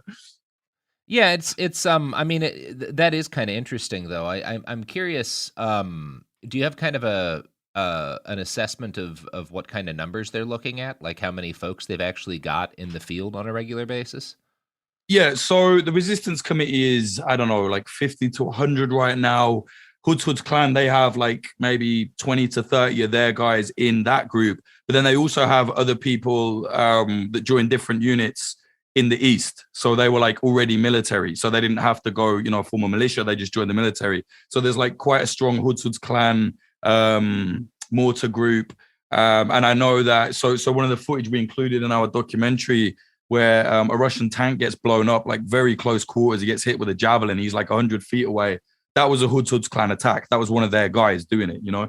So they're all over the place. Unfortunately, due to various bureaucracy within the territorial defense, I do think that the resistance committee might have to split up to actually get to the front. You know what I mean? Like they're probably going to have to join other units because there's some issues that various people, they're just not sending them out there. It's not because they're anti-fascist or anything. It's nothing to do with that. It's because, you know, it's corruption, man. There's some corruption emerging. Some commanders just want to sit around and not actually have to go to the front. Whereas, you know, the fighters themselves are desperate because they're like, you know, our people are dying. We want to avenge them and we want to stop it. So, you know, right now, Hoods Hoods Clan are essentially on their way. They're doing a lot more training right now. They've been given the go ahead. Yeah, they're going to the East. And as far as I know, they're kind of en route, obviously stopping off doing training. I think they have they're going to be an RPG unit. So they'll be at very close quarters. You know what I'm saying? So it's going to be gnarly for them. These guys, as you stated, all kind of started out as a friend group, right? Like this isn't a political party. These aren't like, these guys didn't start as ideological comrades. They were like buddies who were into the same team and into the same kind of combat sports. And now they're, you know, they're going to be, some of them are going to be dying in front of the others, which is like a difficulty, I think. I'm interested in kind of how are they actually organizing sort of in the field? Or is it just, as I've heard of a number of like militia units kind of along the lines of the Ukrainian military, or have they kind of adopted different organizational styles in their Hoods units as befits sort of like their unique kind of origins? Yeah, that's a good question. Well, I mean, it's kind of tricky because essentially they're, you know, I guess they formed as a militia, you know, as soon as the war started, they got guns. But then, you know, Anton was like, we have everything from the anti-fascist networks, everything we need apart from the weapons. So they had to sign up as a part of the territorial defense to get weapons. So they're under the territorial defense, as are, you know, 100 other different people that did the same thing. So luckily for Hoods Hoods Clan, I think because they're so close friends, I mean, you can see it in the doc, you know, I even the subtitle of our doc is like, you know, this is a film about friendship, violence and resistance, because that's essentially what it is, you know. So they're very close friends. So commanders have recognized that this is a group that is disciplined as well. A lot of them are straight edge, which is actually a discipline in itself. You know what I mean? So they're very well disciplined. They're very good. You know, the training's very good. They know what they're doing, but they have like a commander that is from the territorial defense, if you like. He's not Hoods Hoods Clan. He's never been assigned a commander sort of thing. So they're being taught just the same kind of tactics as anybody else. As they're an RPG unit, I think, you know, there'll be a lot of close quarters stuff, but they're just doing a lot of arms training. There's, you know, Constantine in the doc, one of them, he's like, I just want to get better, faster. They're very focused on being like, not an elite unit, but they want to get it perfect. They're not just like, let's go and kill. They're like, no, we have to be good. You know what I mean? We have to go in there and have the same discipline and organization as we had in the streets when we were fighting. There was a reason that they were renowned as being a good street fighting football hooligan firm, despite being completely outnumbered. It's because they had good discipline. They're tough. They trained. And also because they're good friends. They all have each other's back. It's not a hobby for them. It's a lifestyle, you know. It's just so much went into it. You know, Hoods Hoods Clan started off the back of anti-fascist punk hardcore in Ukraine. And then that itself was a scene, and then the football hooliganism, and then and now it's crazy, really. It's honestly one of the most fascinating stories I've covered. Now they're a fucking frontline unit. You know, it's sad, man. I hope to God nothing happens to any of them. Probably the nicest guys I've filmed with, you know. It's a good question, man, and it's very tricky to know how it's going to happen for them once they're on the front. I mean, Anton, the main guy, he has served before in 2014. He joined the militia to fight in the Donbass, so they do have some experience, you know. And it does seem like kind of their natural, the skills that they've been developing, because there's broadly speaking, from my understanding, kind of two main types of combat going on in Ukraine. There's the what you're seeing a lot in, you know, the Donbass, which is this kind of like meat grinder, like frontline shit. And then there's sort of the seek and destroy kind of stuff where you've got people sort of hunting convoys and doing ambushes. And it does strike me like these guys' talents would lend themselves more to the ambushes than, I mean, there's not really any talent that helps you in the sitting in a trench meat grinder kind of shit. But obviously you don't have that choice when you're serving under, you know, a national military. Yeah. I think you're right. Like they would be much better placed as like a, you know, I guess like a kind of shoot and scoot kind of unit, right? You know? Exactly. Yes. Yeah, and I think they will be because, you know, they're trained with RPG. Some of their fighters already have javelins on the front, and NLAWs. So yeah, I think that's where it'll be if they just put them in some kind of meat grinder position, which very much could happen. You know, I mean, it's bad for anybody. Let's be realistic. It's getting very bad in the Donbass right now. It's a nightmare. Yeah. I mean, and that's one of there's been posts and stuff from people talking about like, you know, a lot of the fuck ups that are happening because, you know, Ukraine started this war with everyone being kind of overwhelmed by the competence of their military effort. And now that things in the Donbass have turned into this kind of ugly slog, there's been some, you know, the you know, units getting hit by their own artillery fire, the kind of messy stuff that happens when you have a fight like this, right? Like it is unavoidable when you have like a situation like has developed in the Donbass, but that doesn't make it any less unpleasant to endure as an actual soldier. Like it's one of those, I mean, there's only so much that like competence and training can do if you wind up getting squeezed into that kind of position. Yeah, and this is why a lot of people are, even Ukrainians. Actually had a conversation with a Ukrainian friend yesterday that was saying like, you know, the situation is so bad in the East. We really need to be honest about this because, you know, if people think it's going better than it is, okay, it's good for morale, but it's not good for the guys on the ground. Like they're not going to get what they need. And the reality is that it's getting really bad. And it's not anything to do with incompetence from the fighters. It's just the war. The level is getting so hot. And, you know, Russia has learned from its mistakes, unfortunately, from the start where they completely fucked up. But now, you know, things are getting a little bit hairy. Ukrainians are doing like an incredible effort. But again, it's like, you're talking about decades and decades of armor and, you know, weapons that Russia has. And it's all very well US being like, oh, 20% of their armor is blah, blah. I doubt it. You know, I very much doubt that. It doesn't look like that, certainly from when people I'm talking to in the East, you know. So I think, again, when you know, Ukrainians are like, well, we do need more weapons, it's because they need more weapons. You know what I mean? They really do. Well, and this is like one of the things that's difficult to, I think, get across to people because there is such a, you know, we are dealing with the legacy of decades of shipping weapons places and not having that help the conflict in a lot of ways, and decades of stories like, you know, all the weapons that got sent to the Iraqi government and then wound up in ISIS's armory and shit, which creates kind of an easy narrative for folks who are like, well, you know, you're just trying to prolong the conflict and making it worse by shipping in weapons. But the reality is one side of this war has a substantial percentage of all of the artillery that exists on the planet. And the other side does not. Yeah. I do understand that argument though. Like I totally get it. Yeah. But I lived through the early 2000s as well. Right. I understand it. Yeah. But it's like war isn't a template. It's not like, well, because this happened there, this will happen there, or whatever. And it's like you have to weigh it up. No matter what, bad is going to come from this. Do you want the bad to be, okay, there's a problem with arms in Eastern Ukraine, Eastern Europe, which there already is, and it gets worse? Or do you want the bad problem to be, Russia's taken over the whole country, massacred everybody, and is undoubtedly going to try and move into other countries. Yeah, it's like, do you want AIDS or do you want cancer? I don't know.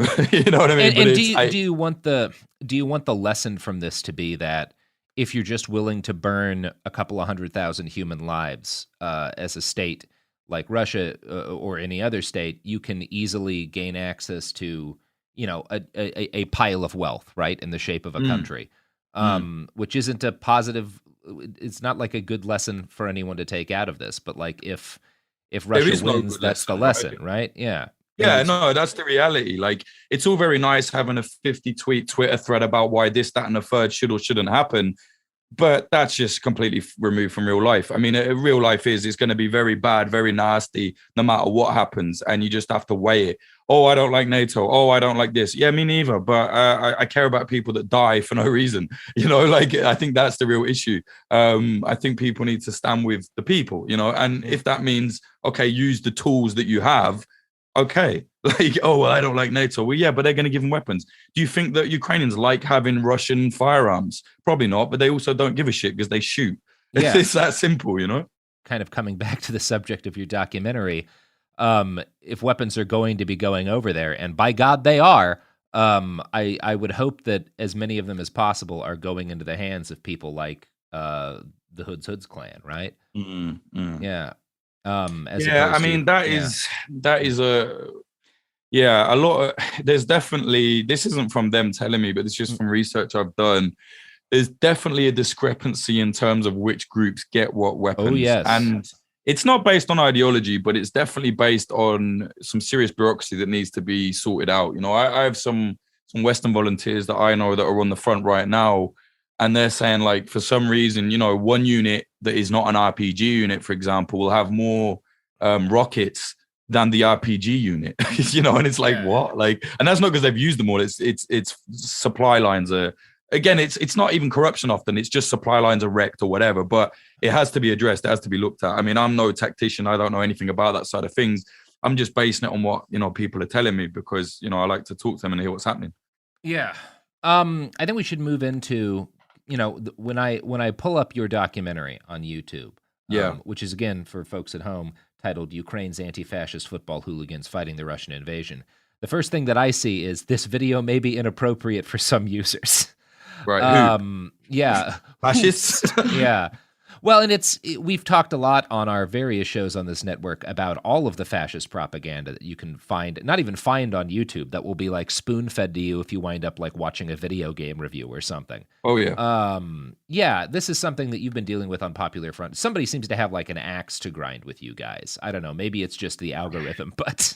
I'll be honest. I felt like it was just the algorithm until this recent one, right? So yeah, like you said, if people want to fight, I mean, the doc's called Frontline Hooligan, but yeah, as for SEO, it's Ukraine's anti-fascist fighting Russian invasion. But yeah, the second it was uploaded, it got age restricted. Now that to me is very odd. I don't get why there's no gore in it. Okay, yeah, there's violence, but there's a guideline where you can show violence if it's relative to reporting, which obviously it is because it's an anti-fascist football hooligan firm fighting Russia. So of course we're going to show what that looks like. But yeah, there's no gore.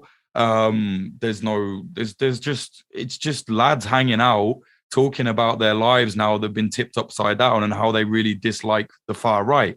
Now, to give you an idea of how messed up this is, there's a real parasite YouTuber. He's called Danny Mullen, and he has a video on YouTube where him and his friend, both of them scoundrels, go to the Mexican border, and the whole video is trying to get with, quote, like hot Ukrainian refugees. Now, it's the most disgusting thing you've ever seen. They're preying on young girls. Some of them are very clearly underage.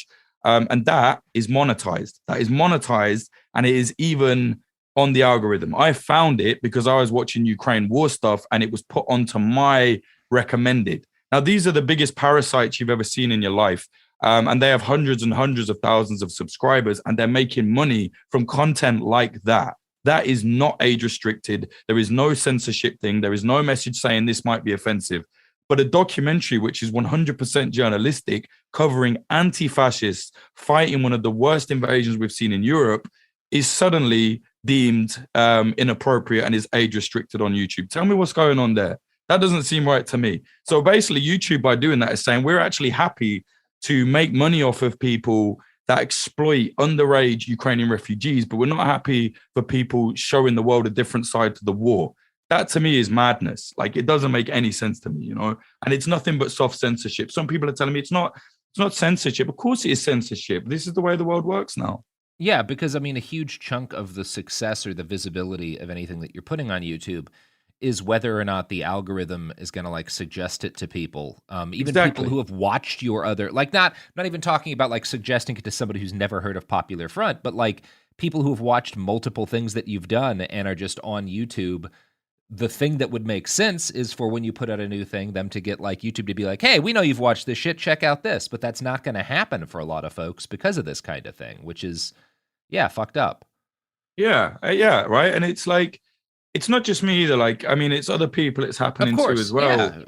And basically what it is if we wanted to make the doc somehow be allowed to be monetized or not even monetized, I don't even want the monetization. The whole channel is demonetized. I just want it to not be age restricted because that is an algorithm torpedo.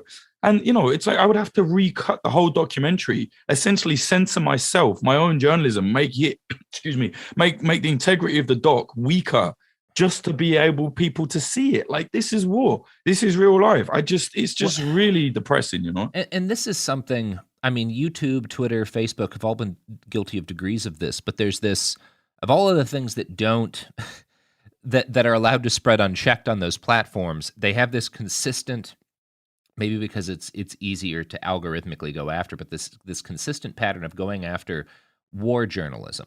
And like what's happening to your documentary is a piece of this, but like the much scarier piece is a tremendous amount of documentation of war crimes in places like Syria have been deleted kind of automatically over the years, which means that like, again, evidence of crimes against humanity has been lost forever because of these kind of like purges of war content that I don't think are actually protecting anybody from anything, but are in perhaps even making things worse.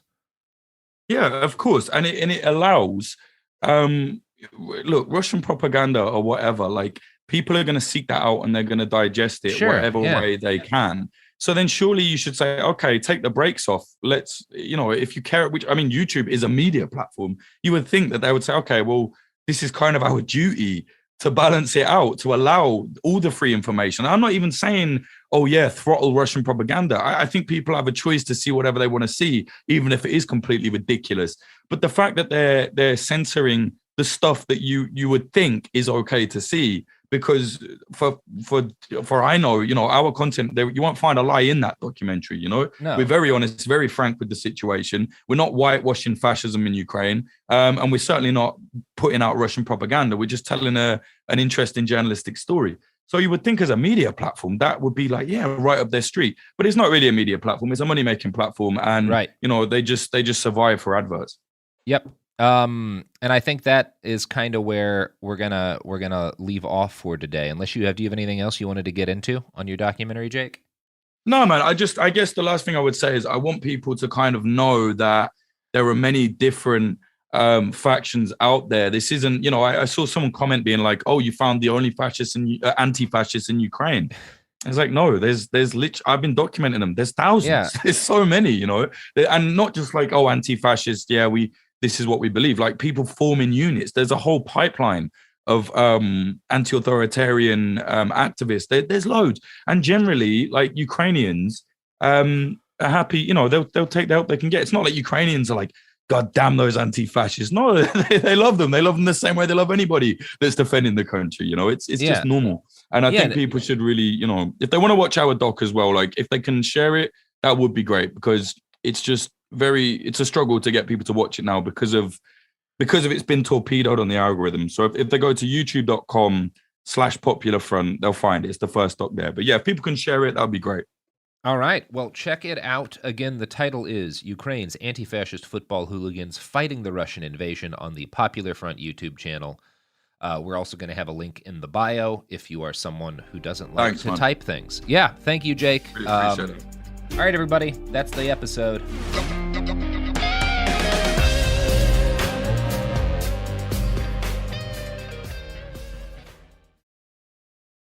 In 2023, a story gripped the UK, evoking horror and disbelief. The nurse who should have been in charge of caring for tiny babies is now the most prolific child killer in modern British history. Everyone thought they knew how it ended. A verdict, a villain, a nurse named Lucy Letby. Lucy Letby has been found guilty. But what if we didn't get the whole story? The moment you look at the whole picture, the case collapses. I'm Amanda Knox, and in the new podcast, Doubt, the Case of Lucy Letby, we follow the evidence and hear from the people that lived it to ask what really happened when the world decided who Lucy Letby was. No voicing of any skepticism or doubt. It'll cause so much harm at every single level of the British establishment of this is wrong. Listen to Doubt, the Case of Lucy Letby on the iHeartRadio app, Apple Podcasts, or wherever you get your podcasts. Hi, this is Jo Winterstein, host of the Spirit Daughter podcast, where we talk about astrology, natal charts, and how to step into your most vibrant life. And I just sat down with a Minnie Driver. The Irish traveller said when I was 16, you're going to have a terrible time with men. Actor, storyteller, and unapologetic Aquarian visionary. Aquarius is all about freedom loving and different perspectives. And I find a lot of people with strong placements in Aquarius are misunderstood. A Sun and Venus in Aquarius in her 7th house spark her unconventional approach to partnership. He really has taught me to embrace people sleeping in different rooms, on different houses, in different places, but just an embracing of the isness of it all. If you're navigating your own transformation or just want a chart side view into how a leading artist integrates astrology, creativity, and real life, this episode is a must listen. Listen to the Spirit Daughter podcast starting on February 24th on the iHeartRadio app, Apple Podcasts, or wherever you listen to your podcasts. China's Ministry of State Security is one of the most mysterious and powerful spy agencies in the world. But in 2017, the FBI got inside. This is Special Agent Regal. Special Agent Bradley Hall. This MSS officer has no idea the U.S. government is onto him. But the FBI has his chats, texts, emails, even his personal diary. Hear how they got it on the 6th Bureau podcast. I now have several terabytes of an MSS officer, no doubt, no question, of his life. And that's a unicorn. No one had ever seen anything like that. It was unbelievable. This is a story of the inner workings of the MSS and how one man's ambition and mistakes opened its vault of secrets. Listen to the 6th Bureau on the iHeartRadio app, Apple Podcasts, or wherever you get your podcasts. I'm Clayton Echard, and in 2022, I was the lead of ABC's The Bachelor.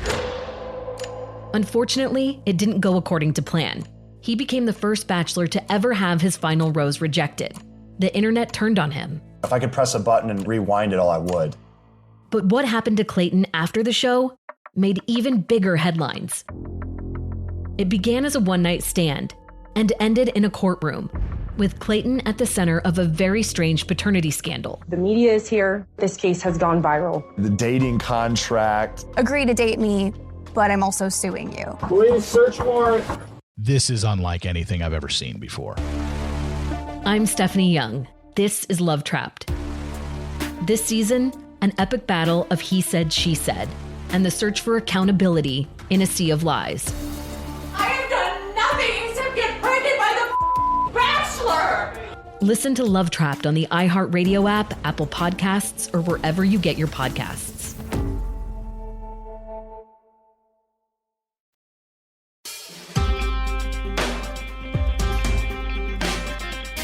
Welcome to It Could Happen Here, a show that is currently taking place in the death of abortion rights in the U.S. And yeah, it's not good. With me to talk about this is Shireen, is Sophie, is Garrison, and is Robert Evans. And okay, so one of the things that's been happening in the immediate wake of the Supreme Court decision that has destroyed Roe v. Wade is there's been a lot of discussion about the abortion rights movement in Mexico. And by discussion, I mean in sort of classical American fashion, people saw exactly one meme and reposted it, and that's now the Yes. sum of like all American knowledge about the abortion struggle in Mexico. So to try to get a deeper understanding of what's been going on in Mexico and how the struggle for abortion was won there, we're talking to Erica Yamada, who's a feminist and human rights activist born and raised in Mexico. Erica, thank you so much for joining us. Yeah, thank you. Thank you so much, Chris, Shireen, Sophie, Garrison, and Robert. I'm so honored and excited to be here and very grateful to be considered to share about the struggle for abortion rights in Mexico. So before starting this discussion, I would like to share a little bit about myself and the organization I work in to have some background about the experiences and data I will be communicating in this space. I have been involved in many agendas for girls and women's rights for approximately 8 years now. I am currently part of the Women Deliver 2020 class, and I also work in the non-governmental organization Gender Equality, Citizenship, Work, and Family that has over 25 years of experience working for sexual and reproductive rights in Mexico, particularly for the access to legal and safe abortion. Our organization promotes and advocates for the sexual and reproductive health and rights of youth through DDCER. DDCER is the Network for Sexual and Reproductive Rights in Mexico that has presence in 12 states, and we focus mainly on marginalized communities. We support children, youth, women, and advocate for change at local, regional, and national level. And their access is contributing to decriminalize abortion, guaranteeing access to health services, and generate a favorable public opinion about women's right to decide. We are also part of the National Pro-Choice Alliance in Mexico, an effort of 5 organizations: Gender Equality, the Population Council, IPAS Central America, Catholics for the Right to Decide, and HIRE, each with different expertise regarding abortion. Together, we have worked on comprehensive strategies that include the legal, the social, religious, ethical, and investigation aspects of abortion. And well, I would like to start sharing some of the context and the legal situation of abortion in Mexico, if it's okay, or please. Yes, please. Yeah. In our country, voluntary abortion during the 12 weeks of pregnancy is legalized only in certain states.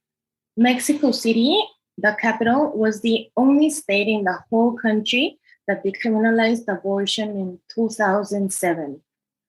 12 years later, in 2019, the state of Oaxaca became the second state to ensure access to this health service. Afterwards, 2021 was historic. It was a very, very historic year to us. 4 states, Hidalgo, Veracruz, Baja California, and Colima, also decriminalized abortion. Then, this year, 2022, 3 other states have been added to this list: Sinaloa, Guerrero, and Baja California Sur. This means 9 out of 32 states have decriminalized abortion. In the other states of the Mexican Republic, abortion is only allowed under certain grounds established by the law of each entity. For example, if it was a spontaneous abortion, if the pregnancy was due to non-consensual insemination, if the woman's life is in danger of death, if the product has serious genetic alterations, if the pregnancy causes health effects, among other reasons. It depends on each penal code of each state. And I also must add that pregnancy due to rape is the only indication that permits legal abortion in all states. And now coming back to what Chris said, that there was like a meme. I think you referred to the meme of the public protests. Yeah. Of the black-clad female protesters attacking. Is it I couldn't tell if it's. I don't recall if it's a city hall or a police station or something. Yes, there's a building they're going after. Yeah. I have also seen some of these media reports that say that they say that we achieved legal abortion thanks to these radical public demonstrations. And well, it is undeniable that among the most significant achievements is the growing mobilization of feminists and women to eradicate violence and demand justice. Mexico has demonstrated the world this revolutionary progress with the mass feminist protests. And this image is from 2019. It was a huge feminist protest that condemned violence against women, especially sexual and feminicide violence, police brutality, and the impunity that permeates the governmental system. We received a lot of international media attention, and it has been one of the recent highlights of the feminist movement in our country. But the struggle for abortion entails so much more. And yes, it did have some influence. For example, in 2020, feminists in 2 states, Quintana Roo and Puebla, took their local congresses and demanded the discussion of abortion initiatives. And they have put this agenda on the table. It is worth mentioning that the struggle for abortion, it goes back so many years. Feminists have been fighting for reproductive rights, including the access to legal abortion for decades now. The progress regarding this struggle has unfolded historically during these recent years for many other reasons. One thing I want to go back to a little bit to talk about is you were talking about the protests being pro-abortion protests, but also talking about anti-femicide and anti-violence stuff. And I was wondering if you could talk about the anti-femicide campaigns too, because that's been a really big part of this that gets basically no coverage in the US. Yeah, well, in Mexico, 11 women are murdered every day. We have a huge femicide problem that has been silenced by the government, even by the president, who minimizes this horrible situation. So in 2019, there was a emblematic case where police officers raped and tortured a girl, and that's how this protest started. And since August 2019, most feminist protests have been regarding the violence against women. But I would also like to add about the struggle for abortion. I think that in the global south, the Marea Verde, the green tide, it played the most fundamental role. This movement, which came from Argentina, is one of the main successes that strengthened the struggle for abortion rights and even the feminist movement in Mexico. It expanded in many countries, including Mexico. Here we have a national green tide and many local green tide groups in all of our states. And these collectives have played a large role demanding social and legal decriminalization of abortion across the country. And there is also an increase of networks that provide self-managed abortion information and accompaniment services, which have contributed to fighting the stigma that still surrounds abortion. And the green tide and the feminist movement, it has become how do you say, it's been merged, and like feminist movements and the Green Tide fight for legal and safe abortion, but also to eradicate the violence against girls and women. Yeah, that makes sense. And about the Green Tide, I have two questions about the Green Tide. One is, what kinds of tactics have Green Tide groups been doing, and also how linked have the international movements been? Like how closely have these organizations been communicating across and working together across the different countries? Okay. Since the Green Tide came from Argentina, like the most, how do you say, the communication comes from regional countries in Latin America, and Mexico has been learning from these Latin American countries, their experiences. We have seen the feminist movements, the protests, also more in the South, and the green handkerchief has this very, very powerful symbol of legal and safe abortion. And this has also contributed to the social decriminalization of abortion. And wearing this green handkerchief in the protest also means demanding this health service. And one of our tactics is, of course, pressuring the government. In Mexico, political will, primarily from the left-leaning ruling party, has been fundamental for the decriminalization. With the new government that arrived in 2018, headed by Andrés Manuel López Obrador, we have more allies and progressive legislators.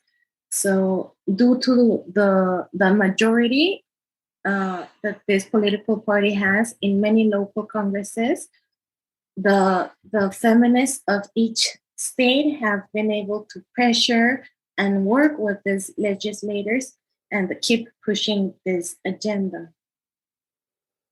That's awesome. I think something that I'm still stuck on is that at the very least, all the states agree that abortion is okay if it happened from rape. Is that what you said earlier? Like that's the one, like... We have a federal law. It's the 046 official Mexican norm that states that abortion is legal if the pregnancy is due to rape. And all the states, all the public officials have this obligation to ensure that this happens. But sometimes, like we have so many prejudices that sometimes even doctors don't respect the law. But by law, it should be legal, and it's not that they all agree. It's the federal law.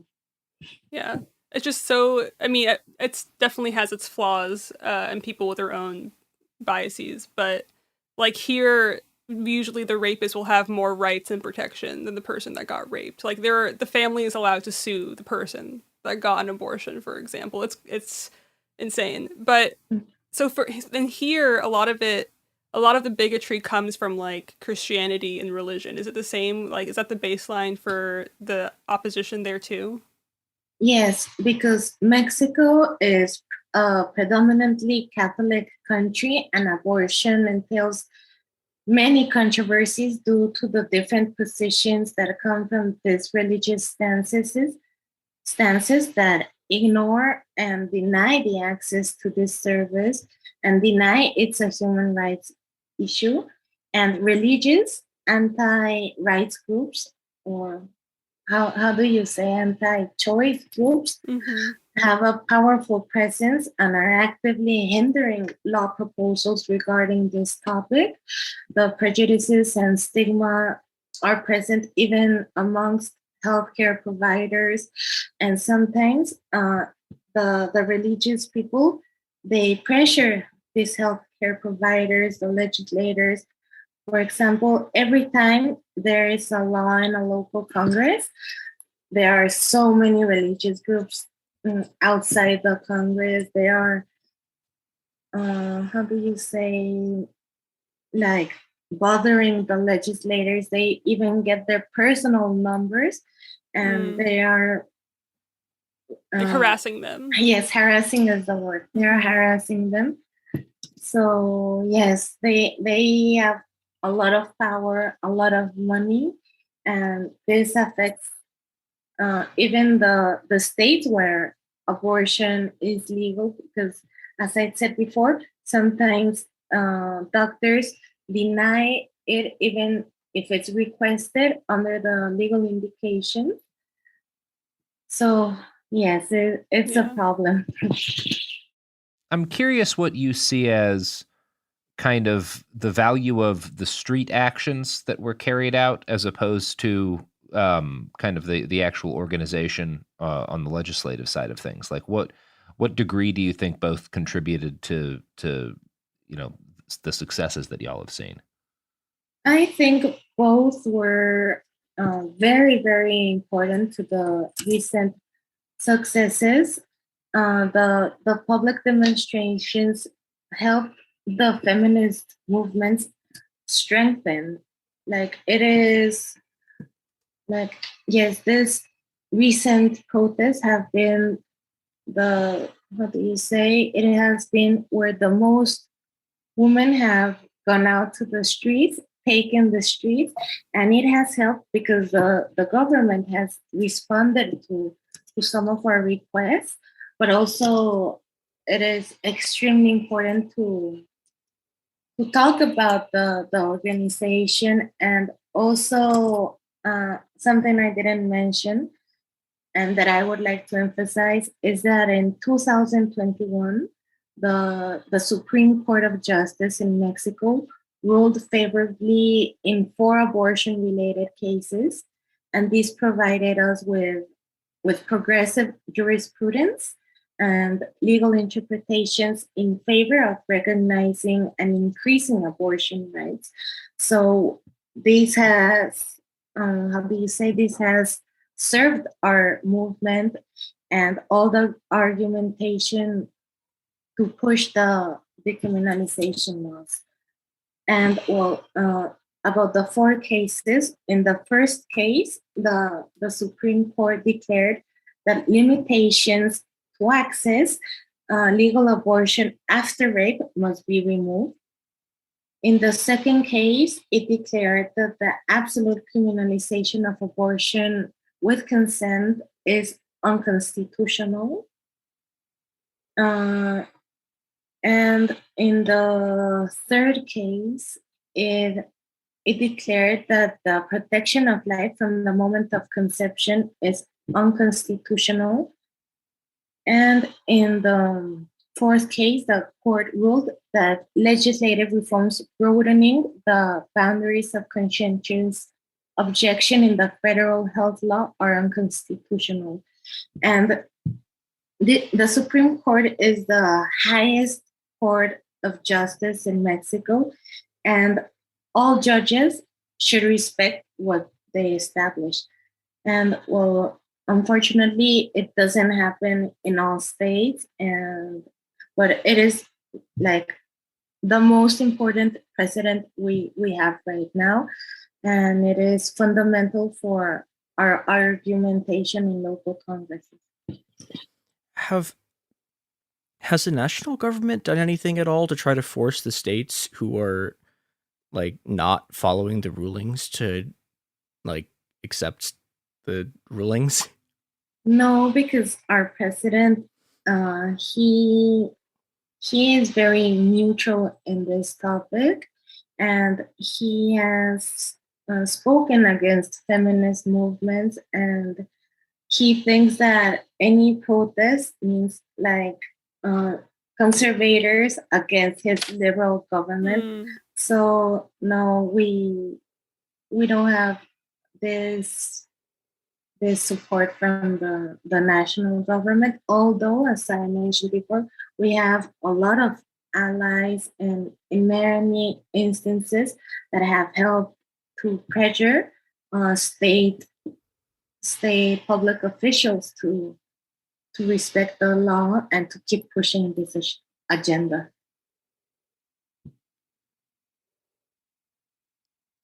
Is the president? I'm just curious. I'm ignorant, but is the president how is he received by the general public? Like, what's people's is he neutral because he's a coward because he doesn't want to rock any boats? But what's the response for the public?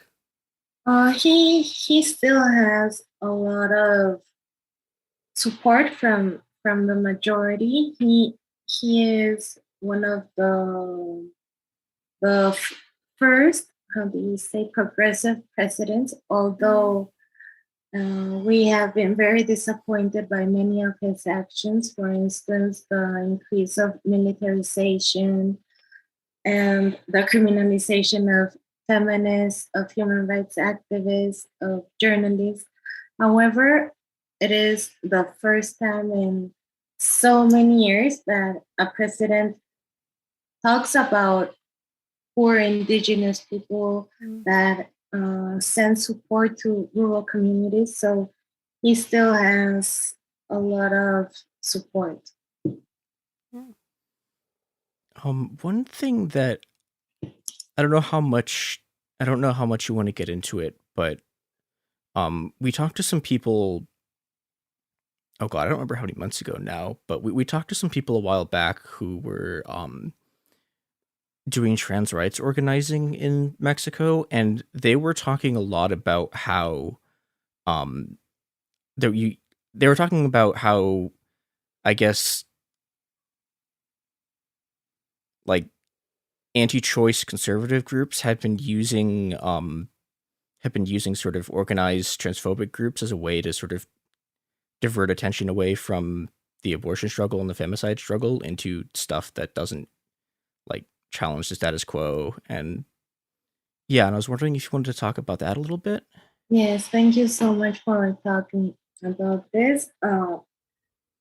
Transphobia in the feminist movements is horrible. Like, the transphobic feminists have been getting to conservative public officials. They have been approaching religious groups, and they have even affected the abortion agenda because some of our laws include people with the capacity to get pregnant.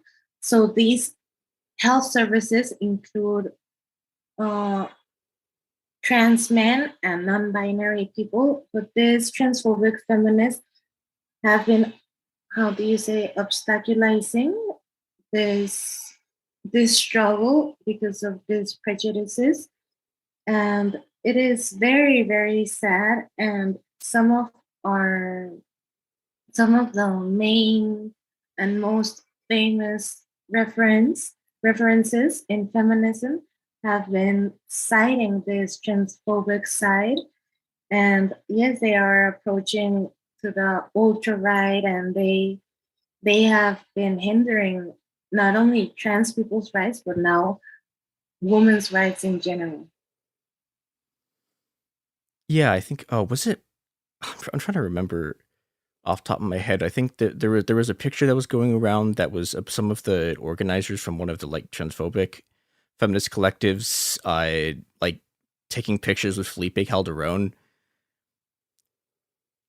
Yeah, I think it was Felipe Calderon. Yeah, but I don't know. I haven't seen that image, but there was a forum some weeks ago. It was a forum in the National Autonomous University of Mexico, and it was a feminist discussion, and most of the panelists who are so famous in all Latin America started to say some transphobic points. So yes, this anti-rights movement is very present in feminism. Yeah, I guess the other thing on that point that I was wondering is how have like pro-trans feminists been sort of fighting back against these people? Has that been happening a lot? Well, we try, but it has been very, very difficult because literally there are transphobic people everywhere, everywhere. I mean, government and non-governmental organizations and institutions, and the majority of the people are not, how do you say, socially conscious about trans rights. So transphobic people have so much more power, but sometimes we denounce it in social media. We report it to international organizations, and like we have all the human rights narrative and argumentation in our favor, but it is difficult because there are so many transphobes everywhere. We have also contacted international organizations to publicly say that, for example, if you want to access a certain grant, you have to have an inclusive position. What other ways? We like the trans movement has strengthened so much since 2019 because in Mexico City, a law to recognize trans children and adolescents was pushed for the first time, like via the administrative way. So there has been, how do you say, a cohesion of trans organizations, collectives.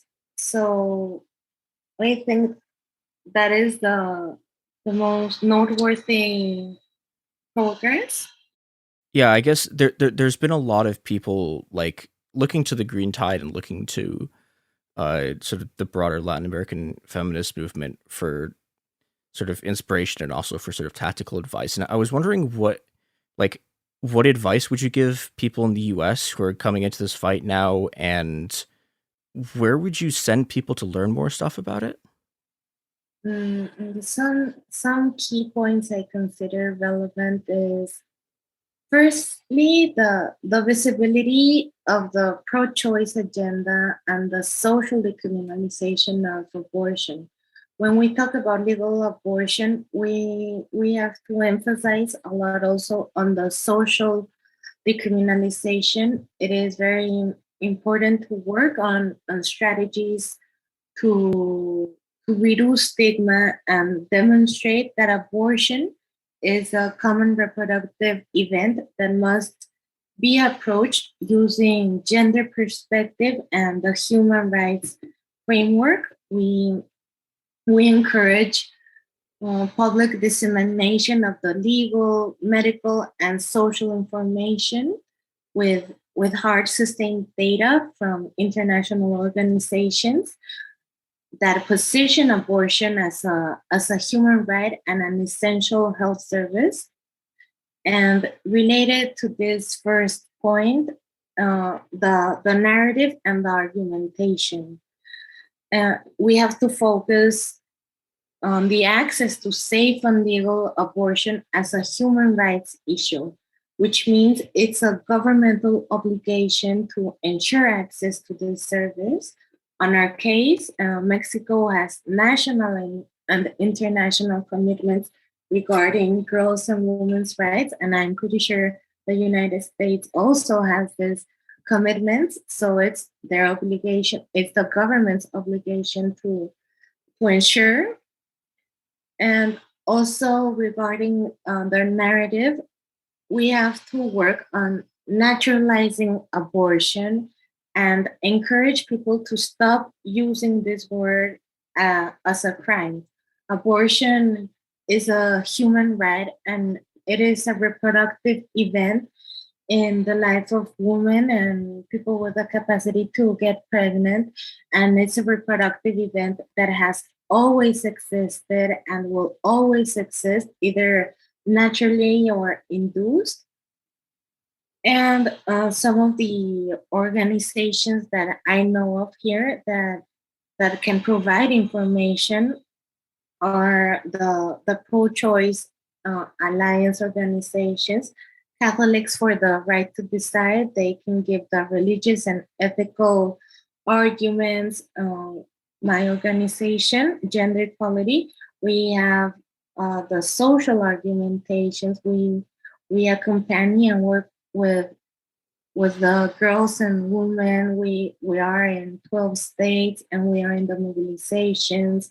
We are in on the local congresses. Also, GIRE.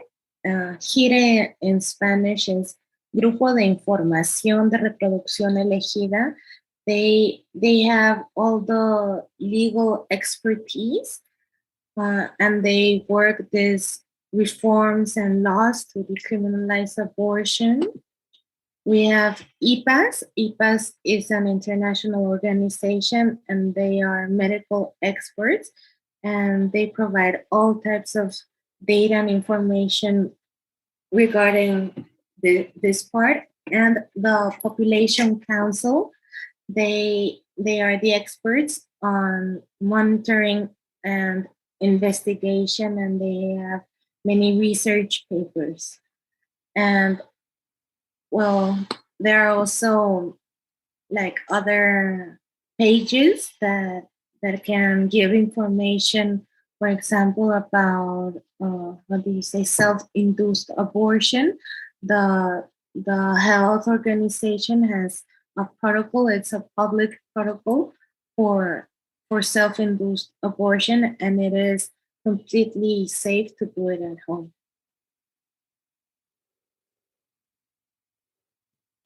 Well, I really appreciate all that information. Yeah, thank you so much.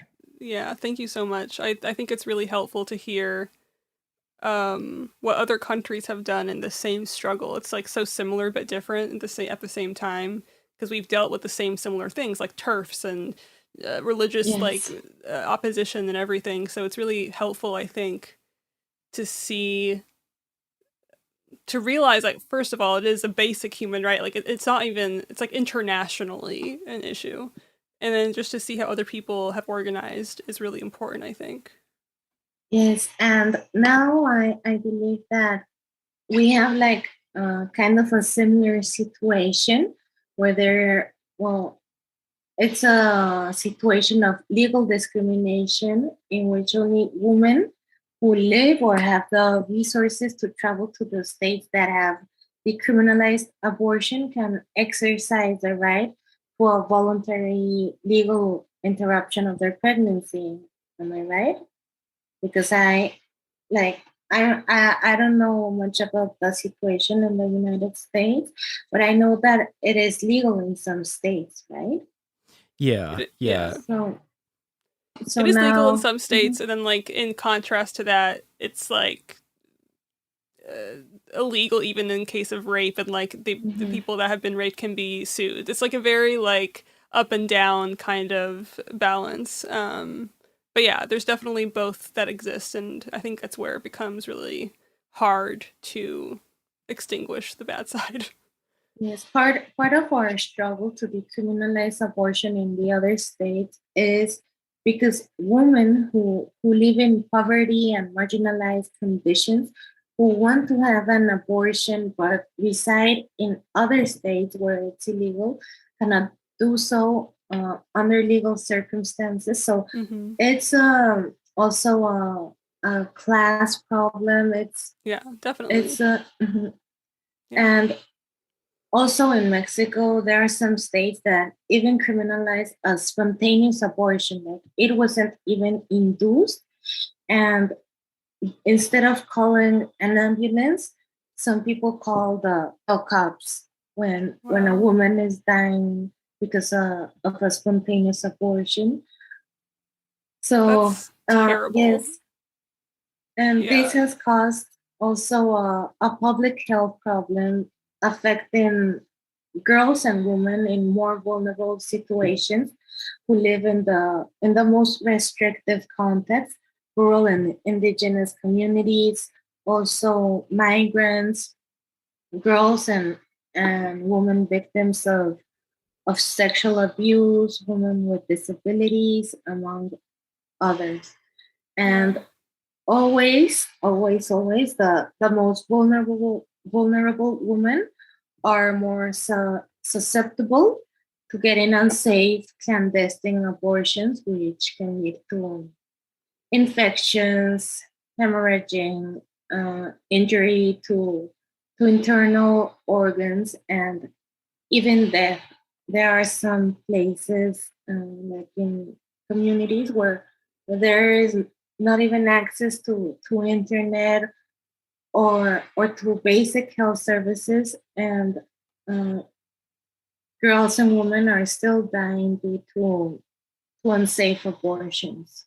Yeah. And they are like 100% preventable deaths. Yeah. No, totally. Mm-hmm. Yeah. Thank you. You've been amazing. Mm-hmm. But it's interesting because that's true. I think regardless of the country, the most vulnerable are the most affected, whether it's a class issue, it's a race issue, it's a disability issue. It's like, so all these things that, rich people will get abortions either way. Like privileged people will always have a route to take care of themselves. So it's just, I don't know. It's unfortunate just seeing how like humans have functioned regardless of the country that they build. Yes. It's sad. Yes. And criminalizing abortion does not reduce its practice. I think that prohibiting it will like end its practice, and it only increases the probabilities of these unsafe procedures, and it increases the stigma and prejudices, and it even strengthens this anti-rights, anti-choice groups. But when abortion is performed in a safe and informed manner, it is even less risky than childbirth, among other interventions. And for example, it is much safer for a girl to have an abortion than to continue with a pregnancy. when the pregnancy is like threatening her life, or yes. Yes, and well, that's why we have to keep fighting for legal decriminalization. Thank you for lifting it back up. I I was getting down there. Yes, and here in Mexico, like bills continue to be promoted in different states. We keep forming and strengthening alliances, and we have to strengthen these alliances with all types of sectors. And that's why the alliance work, for example, because there are the religious sectors, we work also with legislators, with doctors, healthcare providers, even in schools, and with the public general. So it is a collective effort and a collective commitment. Mm-hmm. Yeah. Very true. I have nothing to add. That's good, better than that. So thank you so much for joining us, and I'm going to step away now. Thank you, Shireen. Yeah, of course. Yeah, and I guess one last thing. Well, A, do you have anything else you want to say? And then B, where can people find you on the internet, like if they want to? And do you have other organizations and stuff that you want to promote? I'm like Erica Yamada in all my social media, and the organization I work in, it's Equidad de Género, Ciudadanía, Trabajo y Familia. But the National Network for Reproductive Rights, where we are in 12 states, it's called DEDESER. It's DEDESER,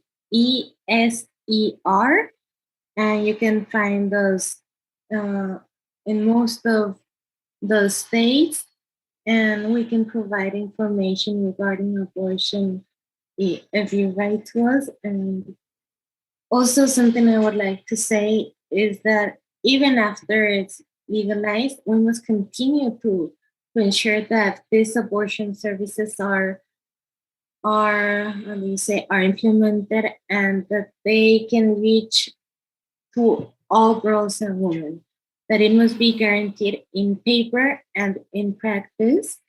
And yes, the emphasis in reaching the most underserved and vulnerable populations. Mm-hmm. All right. Well, I think that's probably going to do it for us today. Erica, thank you so much for Thank you talking. so much. Yeah, thank you. Yeah. It's a wealth of information. It's really valuable. Thank you. Thank you so much. Yeah, and thank you all for listening. That's your episode for the day.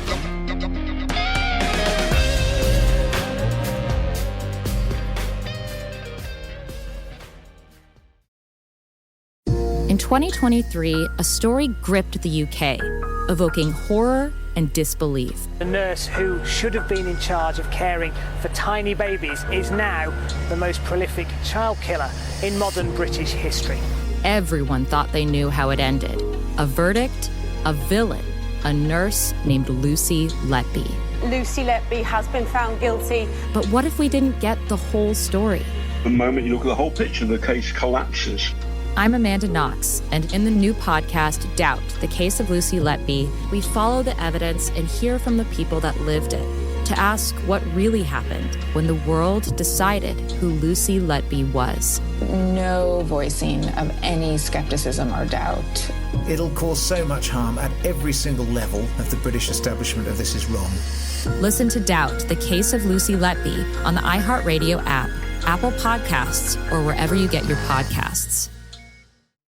Hi, this is Jill Winterstein, host of the Spirit Daughter podcast, where we talk about astrology, natal charts, and how to step into your most vibrant life. And I just sat down with a Minnie Driver. The Irish traveller said when I was 16, you're going to have a terrible time with men.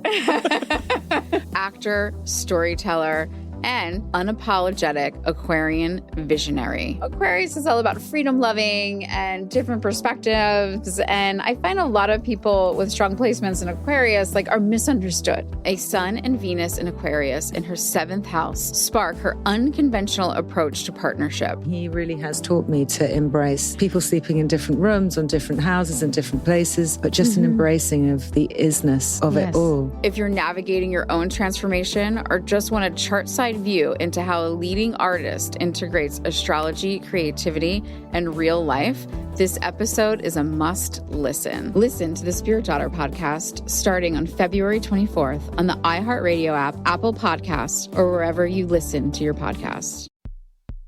China's Ministry of State Security is one of the most mysterious and powerful spy agencies in the world. But in 2017, the FBI got inside. This is Special Agent Regal, Special Agent Bradley Hall. This MSS officer has no idea the U.S. government is onto him. But the FBI has his chats, texts, emails, even his personal diary. Hear how they got it on the 6th Bureau podcast. I now have several terabytes of an MSS officer, no doubt, no question, of his life. And that's a unicorn. No one had ever seen anything like that. It was unbelievable. This is a story of the inner workings of the MSS and how one man's ambition and mistakes opened its vault of secrets. Listen to the 6th Bureau on the iHeartRadio app, Apple Podcasts, or wherever you get your podcasts. I'm Clayton Eckerd, and in 2022, I was the lead of ABC's The Bachelor. Unfortunately, it didn't go according to plan. He became the first bachelor to ever have his final rose rejected. The internet turned on him. If I could press a button and rewind it all, I would. But what happened to Clayton after the show made even bigger headlines. It began as a one-night stand and ended in a courtroom, with Clayton at the center of a very strange paternity scandal. The media is here. This case has gone viral. The dating contract. Agree to date me, but I'm also suing you. Please search warrant. This is unlike anything I've ever seen before.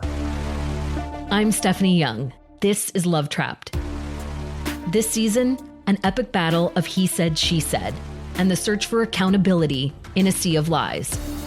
I have done nothing except get pregnant by the Bachelor! Listen to Love Trapped on the iHeartRadio app, Apple Podcasts, or wherever you get your podcasts.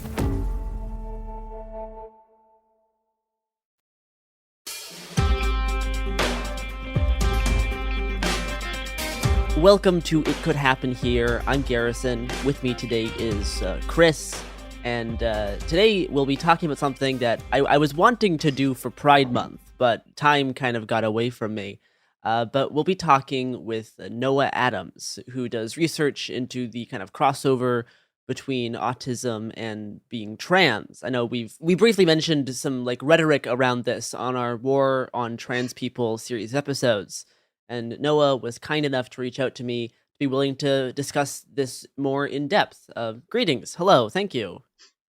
Hi. It's always Pride Month somewhere in the summer, so That's true. So I guess I first want to kind of hear how you personally kind of got into this field of research, and then maybe kind of clarify what exactly your field of research is. Sure. Well, I guess where do you start? I mean, I'm a trans person and I'm also autistic, so it's sort of a natural crossover for me. I got started in trans research or trans activism doing suicidality work. Okay. In such a long time ago now, but in I think 2006, myself and my best friend cycled across Canada to bring awareness for trans suicidality, and in memorandum of a friend who committed suicide.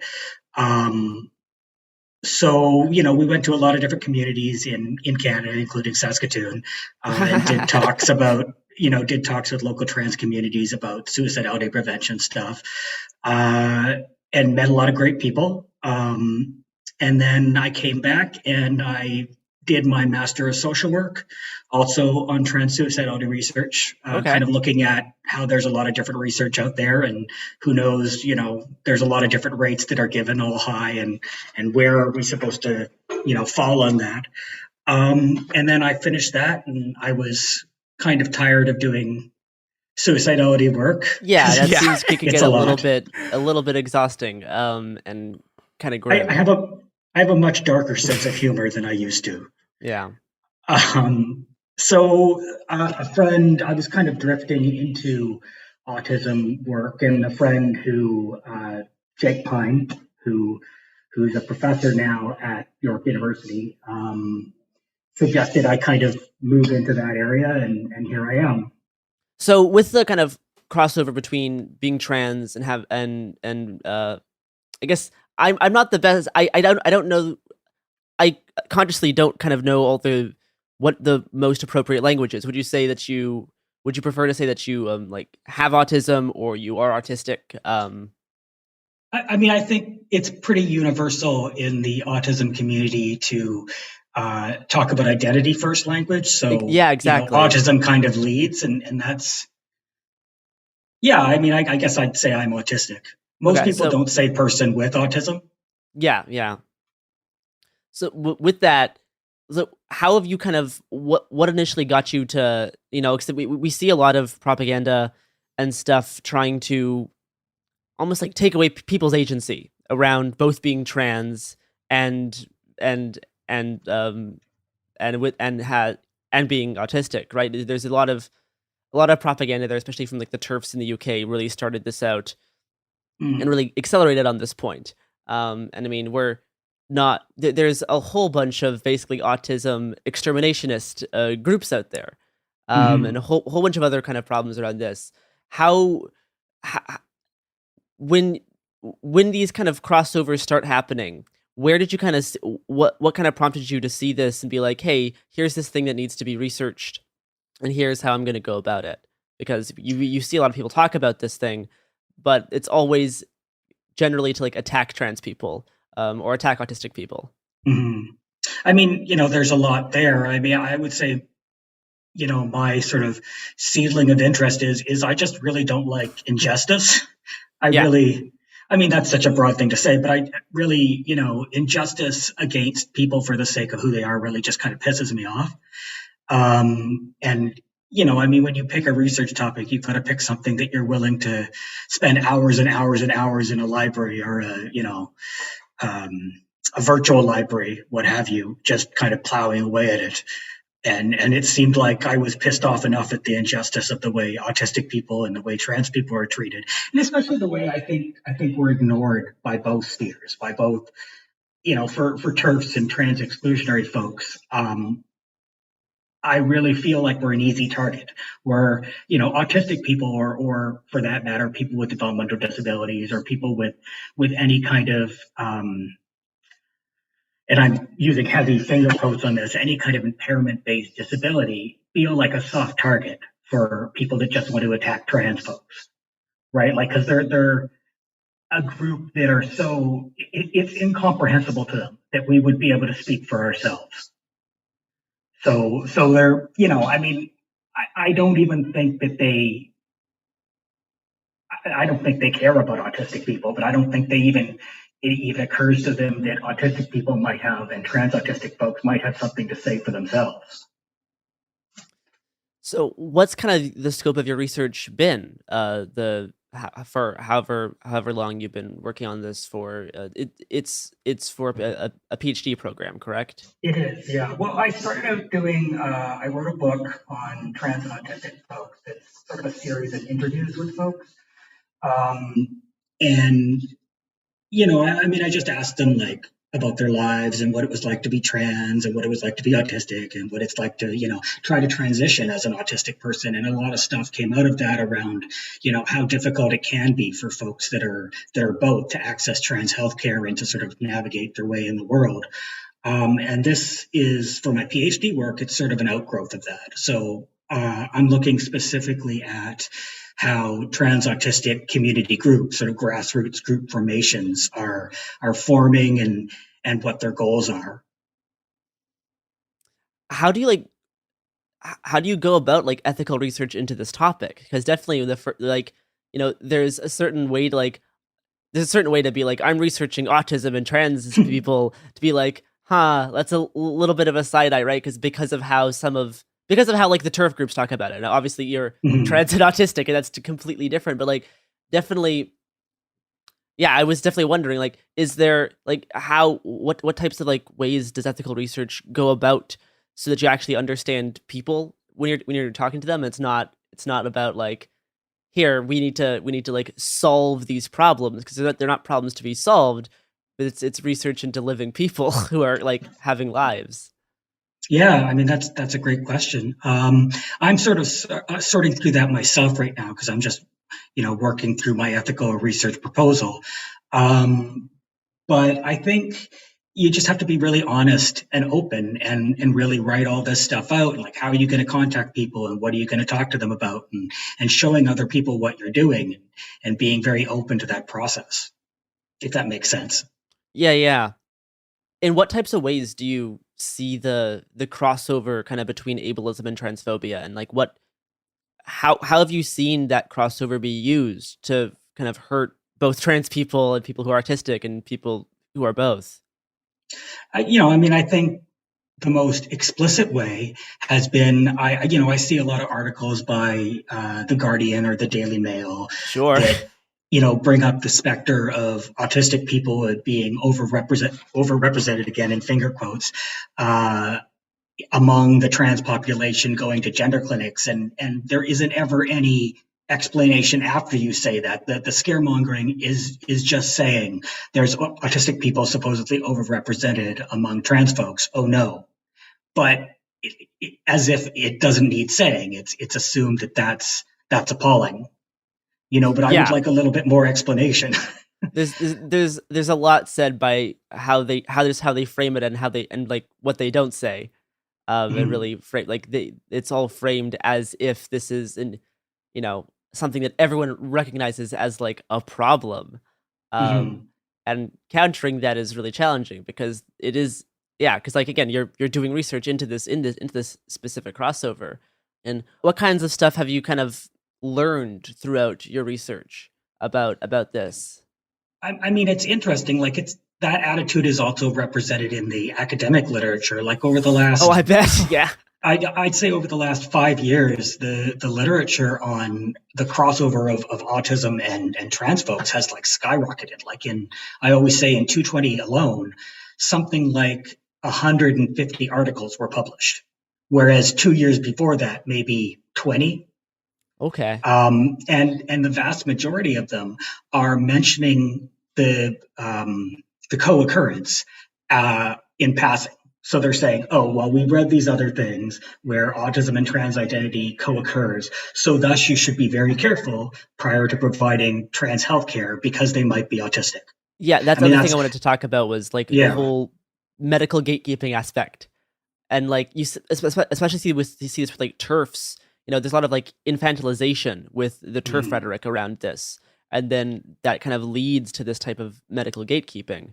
Yeah, I just think, you know, I see this, I saw this in a book with the interviews I did, and I see it in so many other places, and especially conversation with folks, is that, you know, the problem seems to be if you tell an unexpected narrative to the person in charge of gatekeeping you for transgender healthcare, you're going to make them nervous. And if you make them nervous, they're not necessarily going to say no, but they're going to say to themselves at least, oh, let's wait and see. And for autistic folks, waiting and seeing might mean forever, right? Like I talked to folks in the book that, you know, without mentioning actual cities because of the, you know, the particular situation of this person. Yeah. But let's say he lived in New Orleans and he wasn't able to access trans healthcare in New Orleans because it just wasn't available to folks who were autistic. And so he ended up moving to Chicago. Which shows, you know, he moved to Chicago specifically to get trans healthcare, which shows a level of capacity that they're implying in the context of trans healthcare in New Orleans that he's not capable of. But, you know, he can uproot his whole life, move across the country, set himself up, find a doctor, and then he talked to the doctor in an informed health clinic in Chicago. And they were like, oh, yeah, we knew that you were from this city and we knew that you were autistic before you told us, because there's this whole pipeline of autistic trans folks making the migration to Chicago from this particular city because they can't get health care.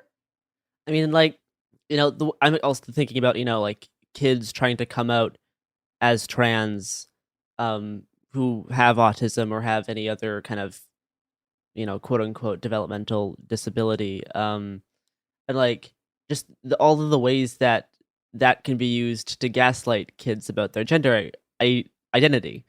I know in your book you mentioned stuff around like self-discovery and coming out and issues with family. What kind of things have you heard about that in terms of how kids that kids are like figuring out gender stuff while also having this whole other thing that people use to kind of, you know, add on to their experience? I mean, I think, you know, one of the things I notice, especially in, you know, sort of trans autistic autobiographies, is that, you know, gender doesn't really make an inherent sort of sense to a lot of autistic folks. I mean, it doesn't make sense to me, but I mean, I have something going on in my brain. I don't know what it is. I don't think it's autism, but yeah, gender's never made sense to me either. And I think like for autistic people especially, where you come across things that don't make an inherent sort of sense, it's difficult to accept them. Like so much in the world doesn't make inherent sense, but that can be a real sticking point for autistic folks. So, you know, what I seem to see a lot of is that by the time folks come out as well, first of all, it seems like, although, you know, I don't want to quote any particular kind of research on it because I think the jury's still out, but it seems like autistic people are more likely to identify as non-binary. Okay. Or to just not identify with gender at all.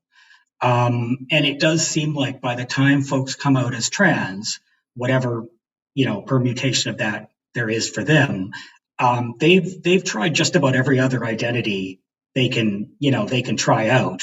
Like, especially, you know, I mean, we're aware that there are social stigmas and social expectations around gender. So I think for a lot of autistic folks, they're going to try to fit that, even though it doesn't make sense to them. They're going to try to fit within that because they know it exists. And that by the time they come out as trans, like, or male or female or what have you, like, we pretty well know if that makes any kind of sense. Yeah, no, I mean, I think there's a lot of misconceptions people have about, I mean, both being trans and being autistic, let alone being both. Is there any, like, Yeah, like what sorts of common misconceptions about this on like a broader level would you like to dispel? Sure. Yeah. I mean, I think a lot of people get told, you can't be autistic because you're too articulate, or you have too much of an opinion. Autistic people can't have an opinion of themselves or their own life. And that's gross. I'm paraphrasing, but I think that's what it equates But yeah, to. Absolutely. And then trans folks get told it's not uncommon to get told, oh, well, you can't be autistic because you're trans. So you're sort of in this no person's land. That's such like an ontological attack on someone's being. It really is, yeah. Like that's, already, like, again, just being solely trans or autistic, you get some of that, and then together, it's like it's just attacking every kind of part of you that you're trying to figure out. Well, I mean, in terms of attacking people rhetorically, it's sort of the perfect weapon, because you can make autistic trans people into whatever you want to be convenient to you. What kinds of stuff do you think people should know about this to help kind of either like counter some of like the rhetoric around this, or just to gain better like personal understanding, right? If they have people in their lives who are like this, or maybe they suspect that they're trans and they're autistic, like what kinds of stuff would you like people to be more aware of about this intersection? Well, I guess I remember a story someone from the book told me about how, his best friend is trans and autistic as well, and has a number of physical disabilities. And he's sort of the caretaker for him. And he was kind of talking to him about how, oh, well, I don't know if I'm trans, and I don't know if I should use that label, or like, maybe it's not the right thing to do, or it's bad or something. And his friend was like, well, you're not a hormone vampire. Like, you're not going to like suck the hormones out of somebody else and hurt them by taking away their testosterone. Like, oh, I wish. I wish it worked like that. I would be a trans vampire. This is about you and what makes you comfortable. It's not about like, you're not hurting anybody else by being yourself. And I think, autistic folks, like anybody else, worry about, we're just as susceptible to the attacks on trans folks as anybody else, right? Like, and you worry that like, well, maybe this isn't the right thing to do, but like, what are you hurting by exploring it? That doesn't mean you have to be trans, or you have to transition, or you can't change your mind, like, but it doesn't hurt anybody, let alone you, to just be open to it. Even just like temporarily trying out different names or pronouns, right, can be like such a big deal. And it can be very incidental. Like, it doesn't need to be so cataclysmic, right? That's something that you can experiment with, and it's fine, right? You don't need to lock yourself into anything. But of course, when it's about your personal sense of identity, of course, it feels much bigger. Well, I think people worry about what other folks, obviously people worry about what other folks will think of them and what that would mean for them. I don't know. It seems like a strange comparison to make, but I don't know if you've seen Crimes of the Future. Oh, I've not yet. Oh, it's really good. It's the most recent David Cronenberg movie, and there's this great. Aware. I'm going to give away the end of the movie, so spoilers. Spoilers. I know. Finally, we're turning this into a movie podcast. What I've always wanted. There's this great scene at the end, though, where Viggo Mortensen is like in this. He has this special, like very David Cronenberg-y bone chair that he has to like be in to move him around while he's eating. Yeah. And he finally is convinced by his partner to like try the plastic chocolate bar that's supposed to be like. It's a whole digestive thing. I won't get into it, but there's this moment of realization that like he's been avoiding this for the whole movie, and he like tries it and he's eating it, and suddenly there's this realization moment in his face where he's like, oh, this didn't have to be so difficult. Yeah. Like society doesn't want me to do this, and it's seen as a crime, and it's seen as terrible. But actually, when you cross that Rubicon, it wasn't as bad as you thought. Yeah, especially if you're even if you're not like coming out to everybody you know all at the same time, right? You can start off with a small group of people that you know are gonna be with you, and you try it out with them. And if you like it, then great. That's a really good sign. If you start it and you're like, this doesn't feel right, then you don't need to commit. Like, it's not a thing, right? That Rubicon can feel so big sometimes. Yeah. And it feels like you're jumping across a giant, like the Grand Canyon, but really all it is you're stepping across, a small stream, and you can step right back across there if you didn't like it. Yeah. So what kind of things would you like to see happen around like the medical gatekeeping so that it's less fucked up? I mean, I know I'm actually at a conference in Belgium right now for trans health, sort of medical trans health stuff. And, I think one of the things I keep coming back to is you don't need to treat autistic people in the realm of trans healthcare any differently than you do anywhere else, anyone else. Like, especially in the gatekeepery model we have, like either you have the capacity to consent or you don't. Like that test is, and I have lots of thoughts about that, but that's for another day. But, whether you meet those tests or not, it should not be any different just because you're autistic. Would you like to, I guess, talk just briefly about your book? What's it like? What the scope of it is, where people can find it, that sort of thing. Trans and Autistic: Stories from Life at the Intersection by Jessica Kingsley Publishers. It was out in 2020, I think. People can find it on Amazon or wherever you buy books. I'm sure Powell's Bookstore over there in Portland has it. It's a series of interviews with folks who are trans and autistic. I sat down with folks and asked them about their life and what's going on and what that looks like. And then I sort of, try to transcribe that into a text, into a narrative form, and put that in a book. And here we are. That sounds wonderful. I see the listing on Amazon.ca for our Canadian folks as well. Thank you so much for talking about this.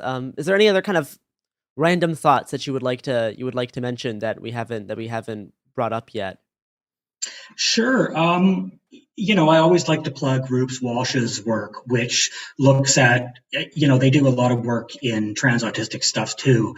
And they kind of look at why more people may be trans and autistic. And one of the things they've found is that it may be that autistic people are both less capable of hiding the fact that they're trans and less capable of caring. Or caring about hiding it. It may be more obvious that there is a concurrence there, but not an actual overage of a concurrence, let's say. Yeah, of course. Yeah, that was definitely in the back of my mind. Yeah. Huh. Well, again, Noah, thank you so much for coming to talk with us. Sure. Yeah. Can I plug a couple things? Is that okay? Plug away. This is still your time. Okay. So I'm leading a refugee sponsorship group for a group of 5 for a trans guy from the Middle East. And we're raising funds through the Metropolitan Community Church in Toronto. We got to raise a certain amount before we can put the application in.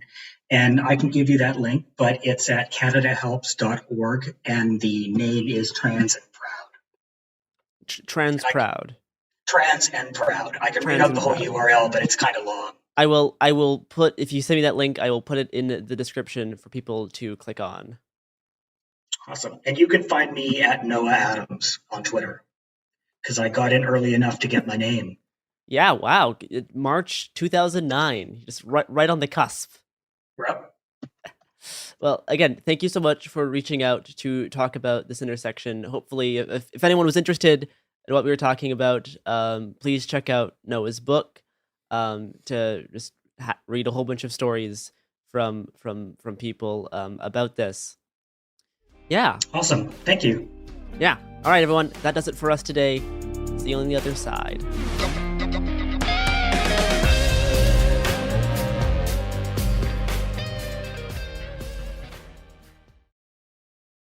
In 2023, a story gripped the UK. evoking horror and disbelief. The nurse who should have been in charge of caring for tiny babies is now the most prolific child killer in modern British history.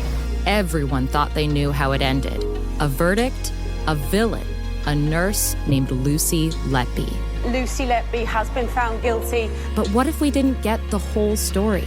The moment you look at the whole picture, the case collapses.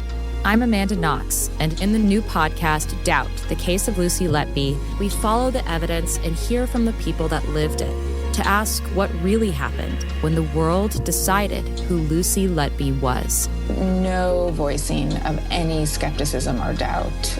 It'll cause so much harm at every single level of the British establishment of this is wrong. Listen to Doubt, the Case of Lucy Letby on the iHeartRadio app, Apple Podcasts, or wherever you get your podcasts. China's Ministry of State Security is one of the most mysterious and powerful spy agencies in the world. But in 2017, the FBI got inside. This is Special Agent Regal, Special Agent Bradley Hall. This MSS officer has no idea the U.S. government is onto him. But the FBI has his chats, texts, emails, even his personal diary. Hear how they got it on the 6th Bureau podcast. I now have several terabytes of an MSS officer, no doubt, no question, of his life. And that's a unicorn. No one had ever seen anything like that. It was unbelievable. This is a story of the inner workings of the MSS and how one man's ambition and mistakes opened its vault of secrets. Listen to the 6th Bureau on the iHeartRadio app, Apple Podcasts, or wherever you get your podcasts. Hi, this is Jo Winterstein, host of the Spirit Daughter podcast, where we talk about astrology, natal charts, and how to step into your most vibrant life. And I just sat down with a Minnie Driver. The Irish traveler said when I was 16, you're going to have a terrible time with men. Actor, storyteller, and unapologetic Aquarian visionary. Aquarius is all about freedom-loving and different perspectives, and I find a lot of people with strong placements in Aquarius are misunderstood. A Sun and Venus in Aquarius in her 7th house spark her unconventional approach to partnership. He really has taught me to embrace people sleeping in different rooms, on different houses, in different places, but just an embracing of the isness of it all. If you're navigating your own transformation or just want a chart-side view into how a leading artist integrates astrology, creativity, and real life, this episode is a must listen. Listen to the Spirit Daughter podcast starting on February 24th on the iHeartRadio app, Apple Podcasts, or wherever you listen to your podcasts. I'm Clayton Eckerd, and in 2022, I was the lead of ABC's The Bachelor. Unfortunately, it didn't go according to plan. He became the first bachelor to ever have his final rose rejected. The internet turned on him. If I could press a button and rewind it all, I would. But what happened to Clayton after the show made even bigger headlines. It began as a one-night stand and ended in a courtroom, with Clayton at the center of a very strange paternity scandal. The media is here. This case has gone viral. The dating contract. Agree to date me, but I'm also suing you. Police search warrant. This is unlike anything I've ever seen before. I'm Stephanie Young. This is Love Trapped. This season, an epic battle of he said, she said, and the search for accountability in a sea of lies. I have done nothing except get pregnant by the Bachelor! Listen to Love Trapped on the iHeartRadio app, Apple Podcasts, or wherever you get your podcasts.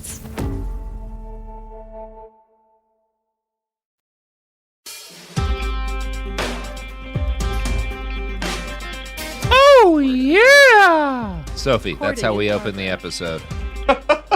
I didn't think anything could be more appalling than that other thing that you said that I won't repeat. Oh, when I was talking about Brett Kavanaugh and Clarence Thomas wrapped together so tightly that they can't tell where one person's skin begins and the other ends. You walked us right into this, Sophie. I walked you right into it, just like Neil Gorsuch walked right into that and then decided, you know what, in for a pendy, in for a pound of... This is It Could Happen Here, the podcast about serious problems where we talk about them seriously and sometimes about the Supreme Court having a threesome like that cruise ship where there was the threesome and then a giant 60-person fight. How's everybody doing today? I think the opening will work better if we just bleep out and Yeah. Yes, always bleep out come, except for right there. So I feel like today we should chat about one of the many things that's a problem, which is a specific piece of disinformation that is spreading, not quite like wildfire. It's more spreading like in the background, like monkeypox on the internet. This is not like the number one piece of like conspiratorial nonsense that's getting around, but it's getting around deeply, and I'm seeing it on the left and the right.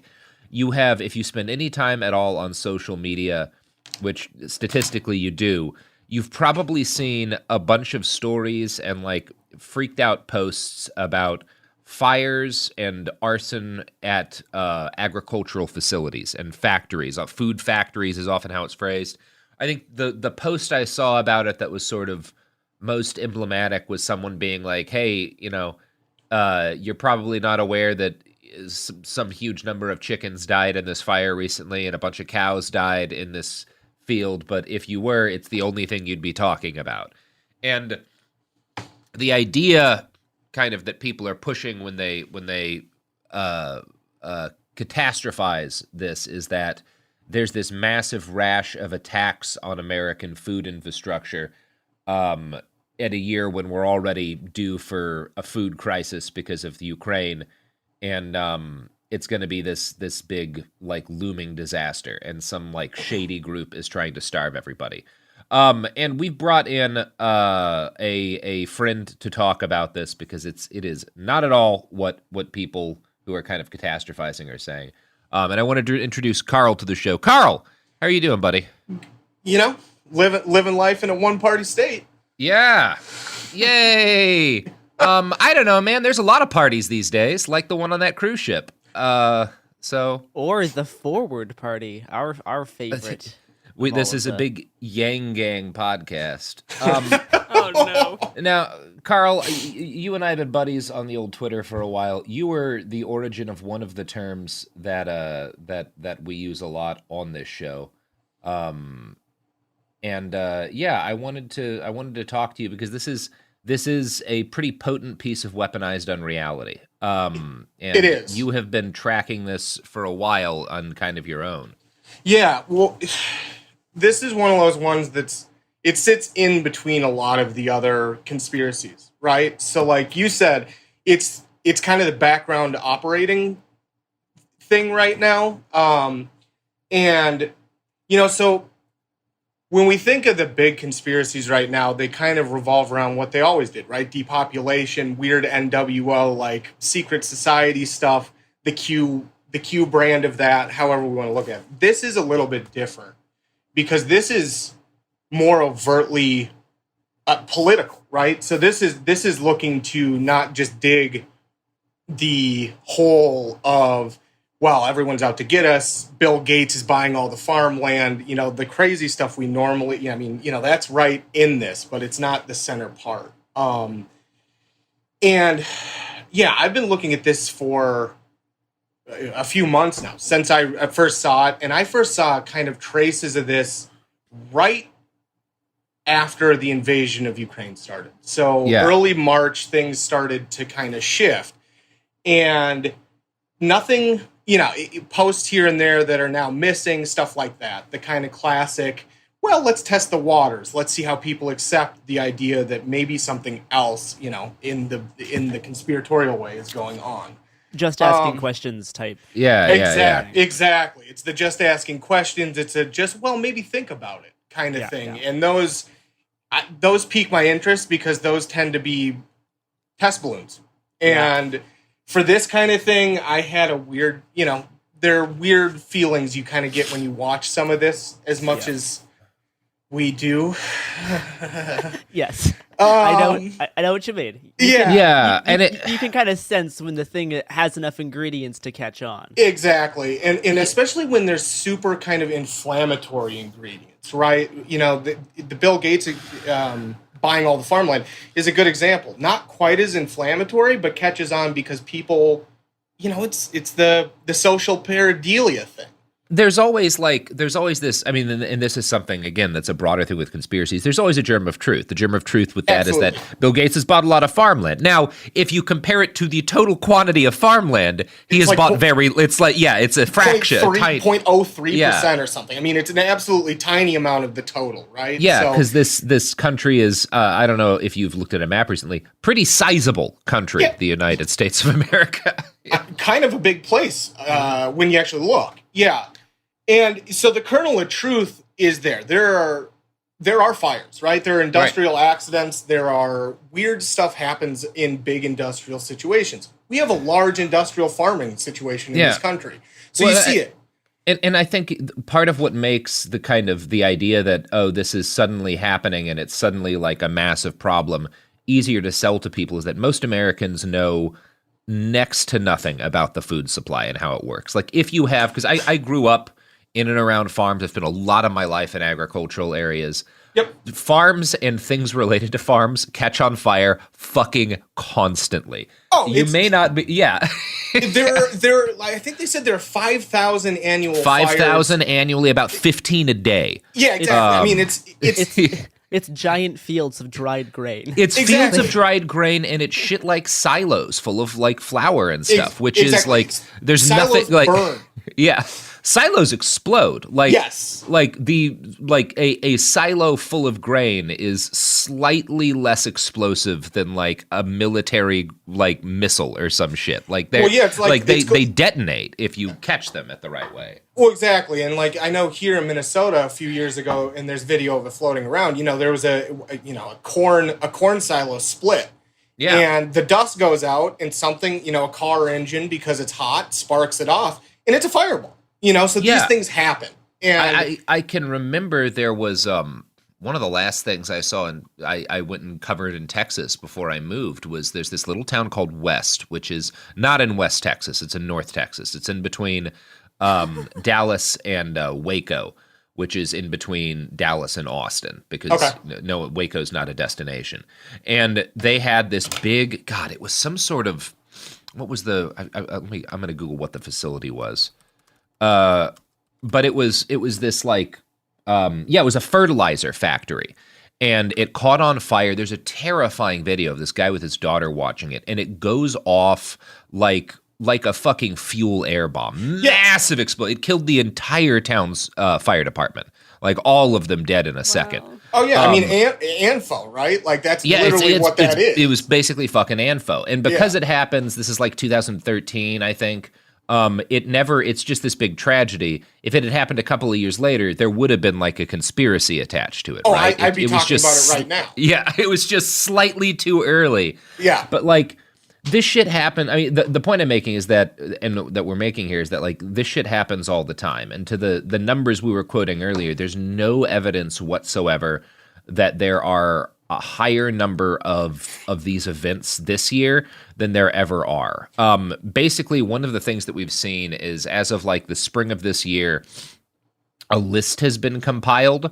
Mainly on places like Gateway Pundit and Zero Hedge, where they've got like 100 different events and it looks very compelling when you just see this list of, and there's this fire, and this many chickens died here, and this many cows died, and there was this explosion. But again, if you actually look at the number of events that are expected in a year, there's nothing abnormal about this. In fact, it's pretty middle of the road for any year. And like the bird calls, right? Like that's a great example of this being just absolutely out of the park conspiracy land. I mean, there's a massive avian flu epidemic going on right now that's killed more birds, than the last 10 years. Yeah. And so when you start talking about, 300 million birds worldwide being culled, whatever, massive numbers, funny how avian flu does that. And that's a response. But when you get into the Zero Hedge, who is really pushing this right now, world, that's one of the top ones on the list. And it also makes, they have their little maps up right now with all the drop tabs that show where things are. Right. They love doing.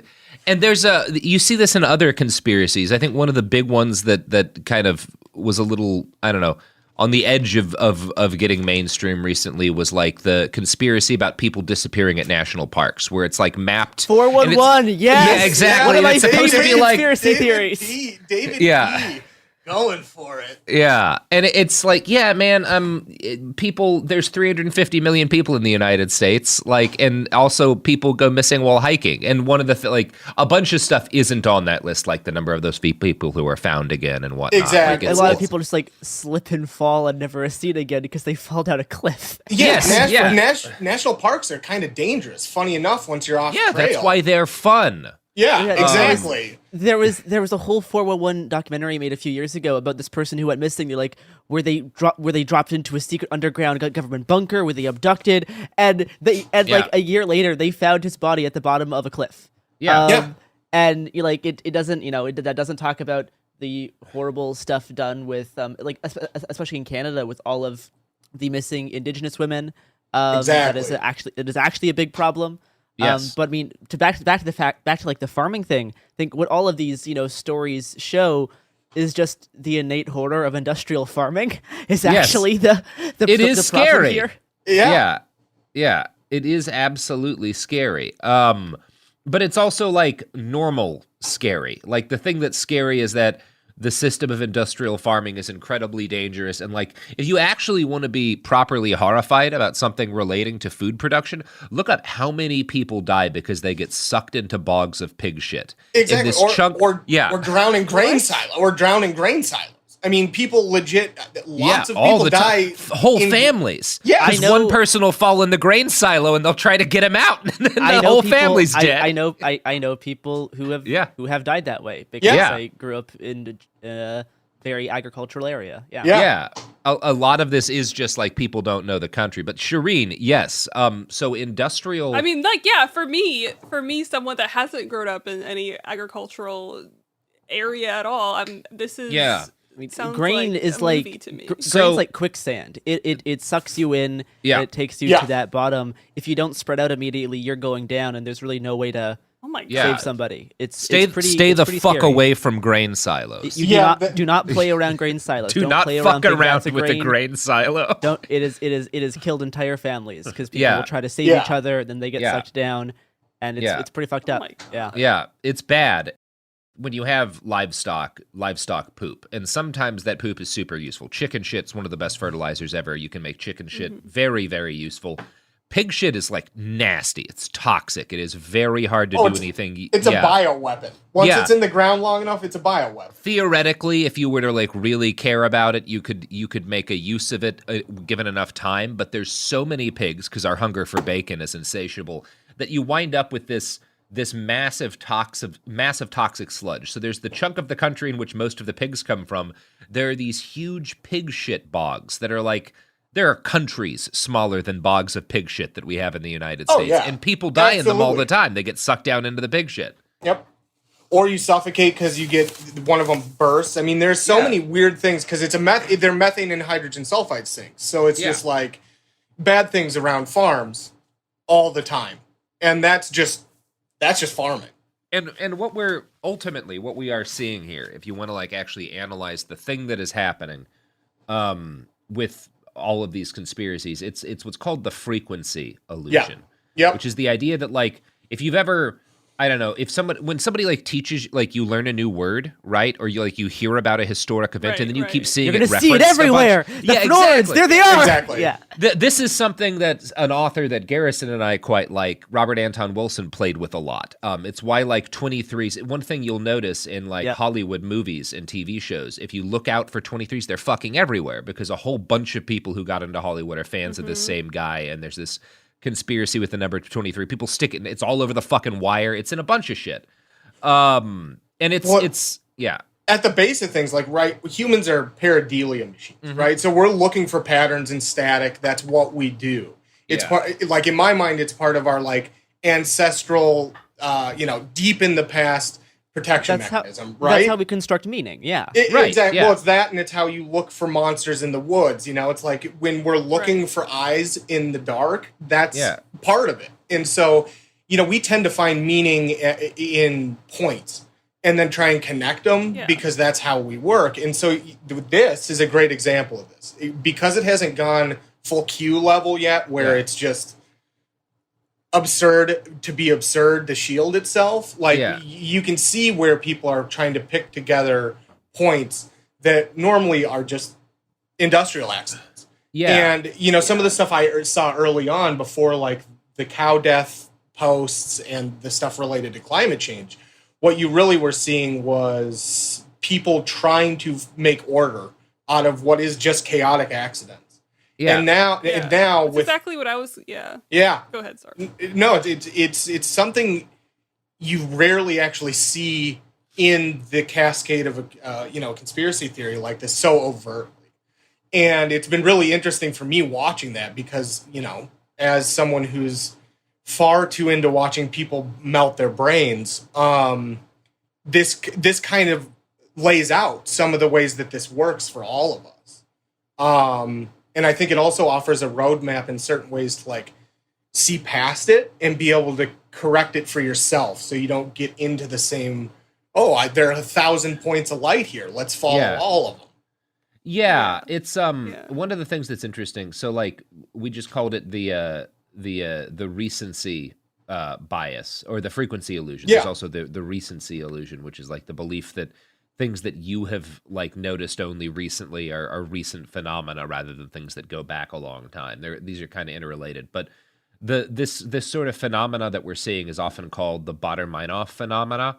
Absolutely. Yep. And that's so the Baader-Meinhof group it's also called the German Red Army. It was a West German terrorist organization from like 70 fucking years ago. Like this is not a recent thing, but there was an article about them in like a Minnesota St. Paul newspaper in 1994 that happened to be one of the first newspapers with an online comment page. We do this very well up here. Oh no. Well, no. So this is like, you'll always hear it referred to as the Baader-Meinhof phenomena. It has nothing to do with this terrorist group other than the fact that one commenter on there saw an article about them within a couple of hours of someone else in their life telling them about the group. And so they named it in the comments section, the Baader-Meinhof phenomena, because it's which is an example of the phenomena. But like it's a thing that people do for, again, good reason. Like you've said, like if you're a fucking hunter-gatherer and you notice that like, after a rainstorm is when the big cats come out and hunt. And like if one of your friends gets eaten by like a tiger, it's probably after a rainstorm. You associate after the rainstorm with danger, which is like good, right? Like if you want to not get eaten by tigers. The more we live inside urban environments, the usually less this becomes useful as relating to more of our like instinctual practices. Yes. And right. Learning to recognize this like first step of delusion is really important. Yeah. Because it can help you make decisions in the future. Right, but I think it's much more similar than we realize to like how people think of religion, because even religion, people are trying that's to make literally order, what I was just about to say. Order out of disorder. Yeah, like what proto-religious what you were saying thing. is like there's so much chaos, people can't make sense of the world, and just like religion, you're trying to make order out of disorder, and you look for signs, you look for patterns. It's like an element of magical thinking where you look for reasons that this has meaning. So I understand where they're coming from. Absolutely. And so the problem, again, the problem is not with your brain, because this is not like a bad thing your brain is doing. It's just a thing your brain is doing. The problem is that this is one of the easiest ways that bad faith actors can take advantage of you and other people. And so in terms of protecting yourself and others from it, and again, one of the problems with this, and one of the things that makes it so much more difficult, 20 years ago, the Baader-Meinhof phenomenon was as much of a thing as that dude in the fucking comments page that Minnesota paper proves. But there was less shit coming at you. So you kind of had, even if you might get caught for a little bit in the like, is there something weird going on with this German terrorist group? You kind of had the space in your head and the space in your media diet to like actually parse that out and calm down.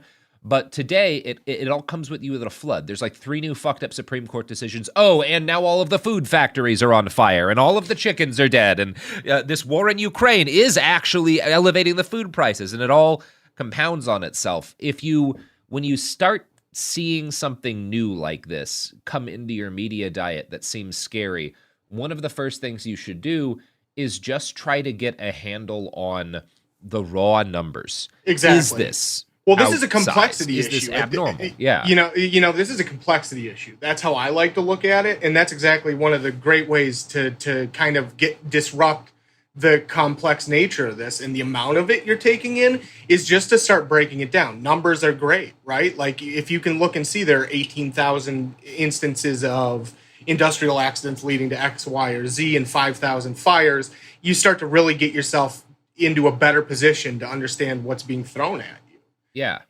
But I don't think most people can actually understand what those numbers mean. Like they're large numbers, but I don't think people understand like that means a lot of that stuff is happening versus just like one or two things you hear about and you don't realize probability wise that it's like insignificant, because I don't think those numbers make sense. I mean, even to me sometimes I can't picture so many things. So I think I don't know, maybe it's just like a deficit in how our brains work. You may not be able to understand why the numbers exist, but you can try to compare them to previous years, right? You can expand what you're relating to, right? If you're looking from here's everything from March of 2022 to June of 2022, you're like, whoa, this is a lot of stuff just in these few months. Then if you compare that to every preceding year for the past 5 years, you're like, oh, this actually isn't irregular. This is still fucked up, but it's actually kind of normalized. And it's not an abnormal phenomenon right now. And so even if you can't like understand what the numbers are, you can still compare them to previous things. But yeah, I mean, that does require more work than just like looking at a meme, right? And the reason why this stuff works is because people know how to exploit this part of our brains really well. Not that this part of this brain is useless, right? It has uses. You can play with it, but it also is exploitable. And that's the thing that you want to be aware of, is trying to be cognizant of if the information you're taking in is exploiting this pathway, and then choosing how you want to maybe circumvent some of those mental effects. Exactly. Well, and we have as humans, we have a real issue with this kind of brain hacking. And it's something we're just all kind of getting up to right now and understanding, and we still don't fully understand some of this. But,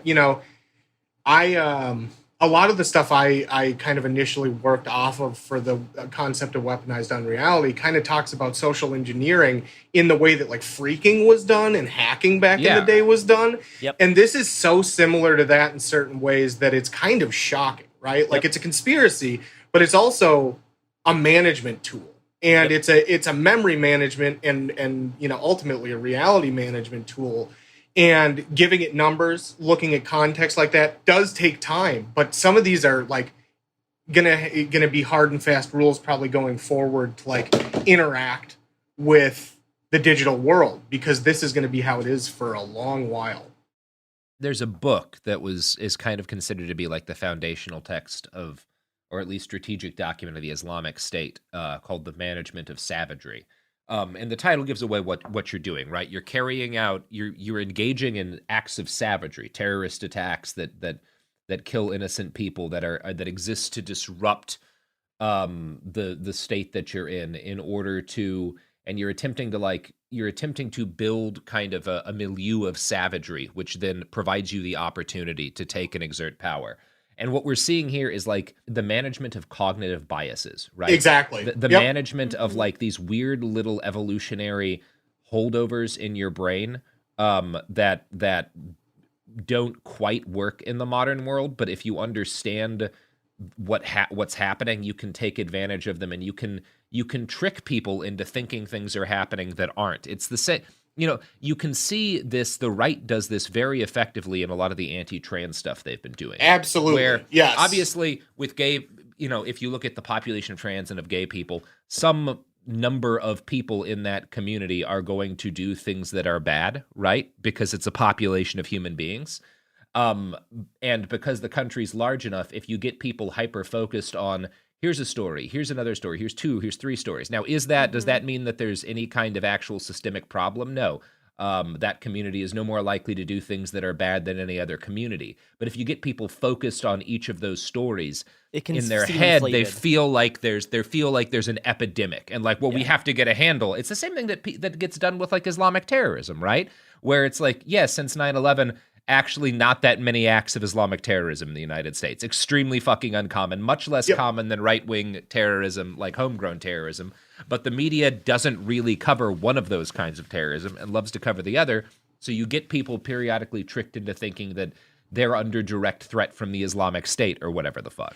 Right. Well, and I think it's, I think going to that point, right? Like it's almost it's a reality filter, right? So like it's a way to selectively filter out things that would counter the narrative that you're trying to overall push. And I think that's something, that's what's interesting me about this in a lot of ways, is that we're seeing a filter being set up that only allows people into one lane of this thought.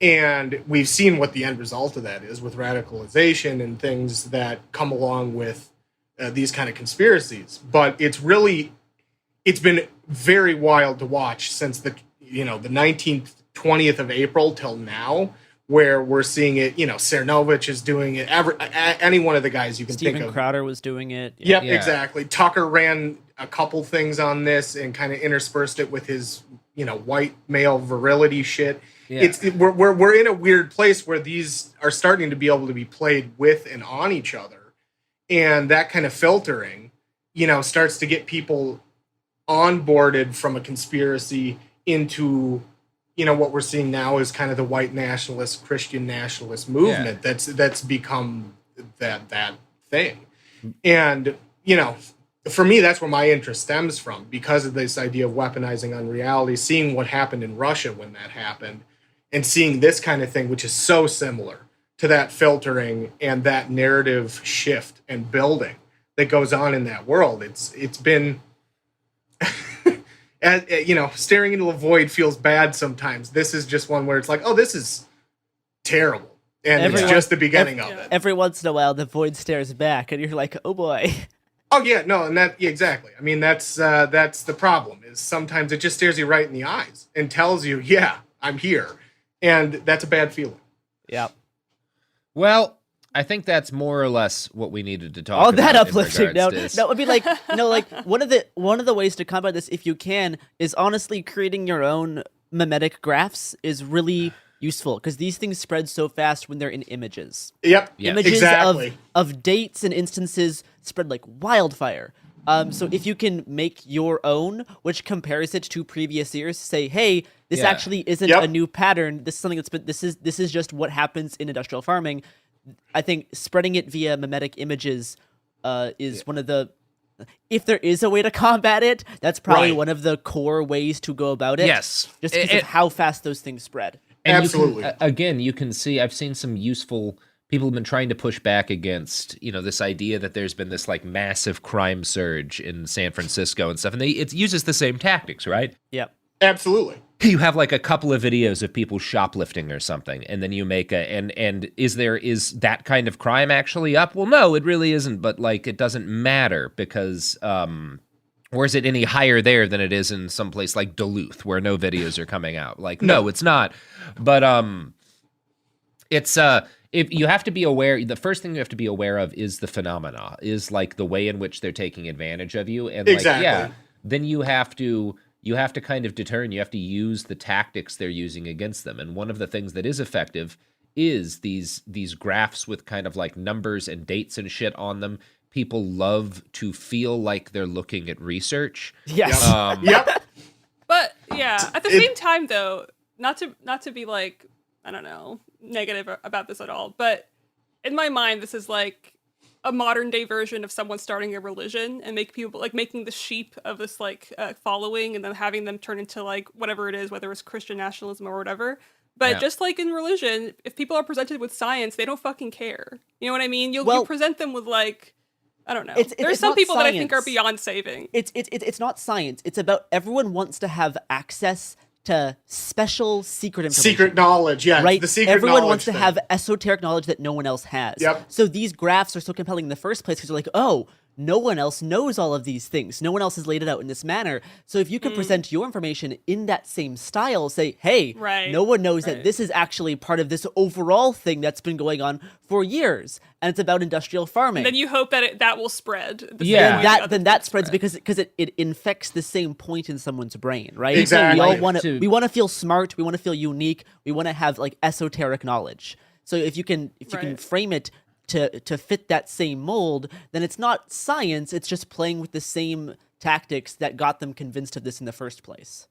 Exactly. Yeah. People. That's different for sure. Yeah, I think Shireen, like, it's true that like if somebody is a committed believer in whatever, like somebody like Mike Cernovich or something, you're not convincing them. Absolutely not. The danger, the thing that they're doing that's dangerous is they're quote unquote pilling a lot of like random people into believing that there's a problem that scares those people, and when those people get scared, they're willing to accept shit they wouldn't otherwise scare. And I think those people you can get to step down from the ledge, because one thing we do want, this is also a problem, but like think about like climate change, right? And how much of the denial of climate change is not based around getting people to reject the idea entirely, but getting, like, when people bring up a specific problem, being like, well, but look at this weird new piece of technology that some kid developed, and like, this is going to fix it. And then you get to not worry about it, right?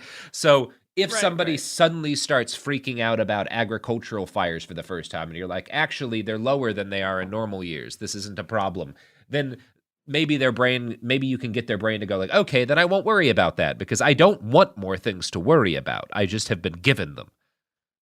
That's my hope. We're targeting the ledge people. Yeah, we're targeting the ledge people. Yeah, you're not getting to true believer. You're not getting to true believers at this point of any of this stuff for the most part. You know, that takes a wholly different level of work. I mean, that's in the ballpark in my mind of de-radicalization, right? Yeah, like you're in a wholly different ballpark. And if you can target the people who are thinking about jumping into the pool too, they tend to, if you do change their mind, they become some of the biggest proponents of trying to get other people off the ledge that they might know. And that's something like I've seen. Scientologists or something. Well, it's something like I've people seen. that leave a cult or something. Yeah, it's very similar, and it's something I've seen even in my friend circles. You know, talking to people who 5 years ago were fully, you know, in the let's do Donald Trump for the lulz thing. You know, now those are the same people who are telling their friends, "Oh shit, we have a Christian nationalist movement that's trying to overthrow democracy," and that's a huge, you know, like that's a huge help to everyone. Right? You want more people saying the truth to people who might not hear it from someone like us, and can internalize it. And we got to infiltrate. There's, you know, the truth takes a lot more work than fiction, unfortunately. But once it starts to work, it's a compounding thing. And the truth tends to really set people free, as corny as that is. If people find out they've been lied to, they want to know why it worked. And that works in our favor and the truth's favor. And reality is the thing we got to protect this at all costs, because we're getting tidal waved by unreality. And that's a problem for all of us for different reasons. That's a more uplifting note, I think, than a couple minutes ago. Yeah.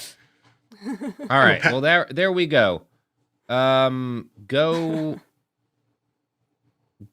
I don't know. Fix it. Yeah. Go fix things. Yeah. Go fix things. Don't go swimming in grain silos. And yeah. Yeah. Avoid grain silos. Always avoid grain silos.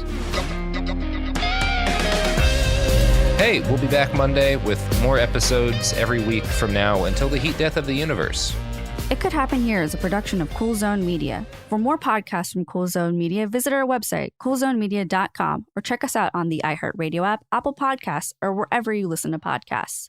You can find sources for It Could Happen Here updated monthly at coolzonemedia.com/sources. Thanks for listening. Hi, it's Jill Winterstein, host of the Spirit Daughter podcast, where we talk about astrology, natal charts, and how to step into your most vibrant life. And today I'm talking with my dear friend, Krista Williams. It can change you in the best way possible. Dance with the change, dance with the breakdowns. The embodiment of Pisces intuition with Capricorn power moves. So I'm like delusionally proud of my chart. Listen to the Spirit Daughter podcast starting on February 24th on the iHeartRadio app, Apple Podcasts, or wherever you listen to your podcasts.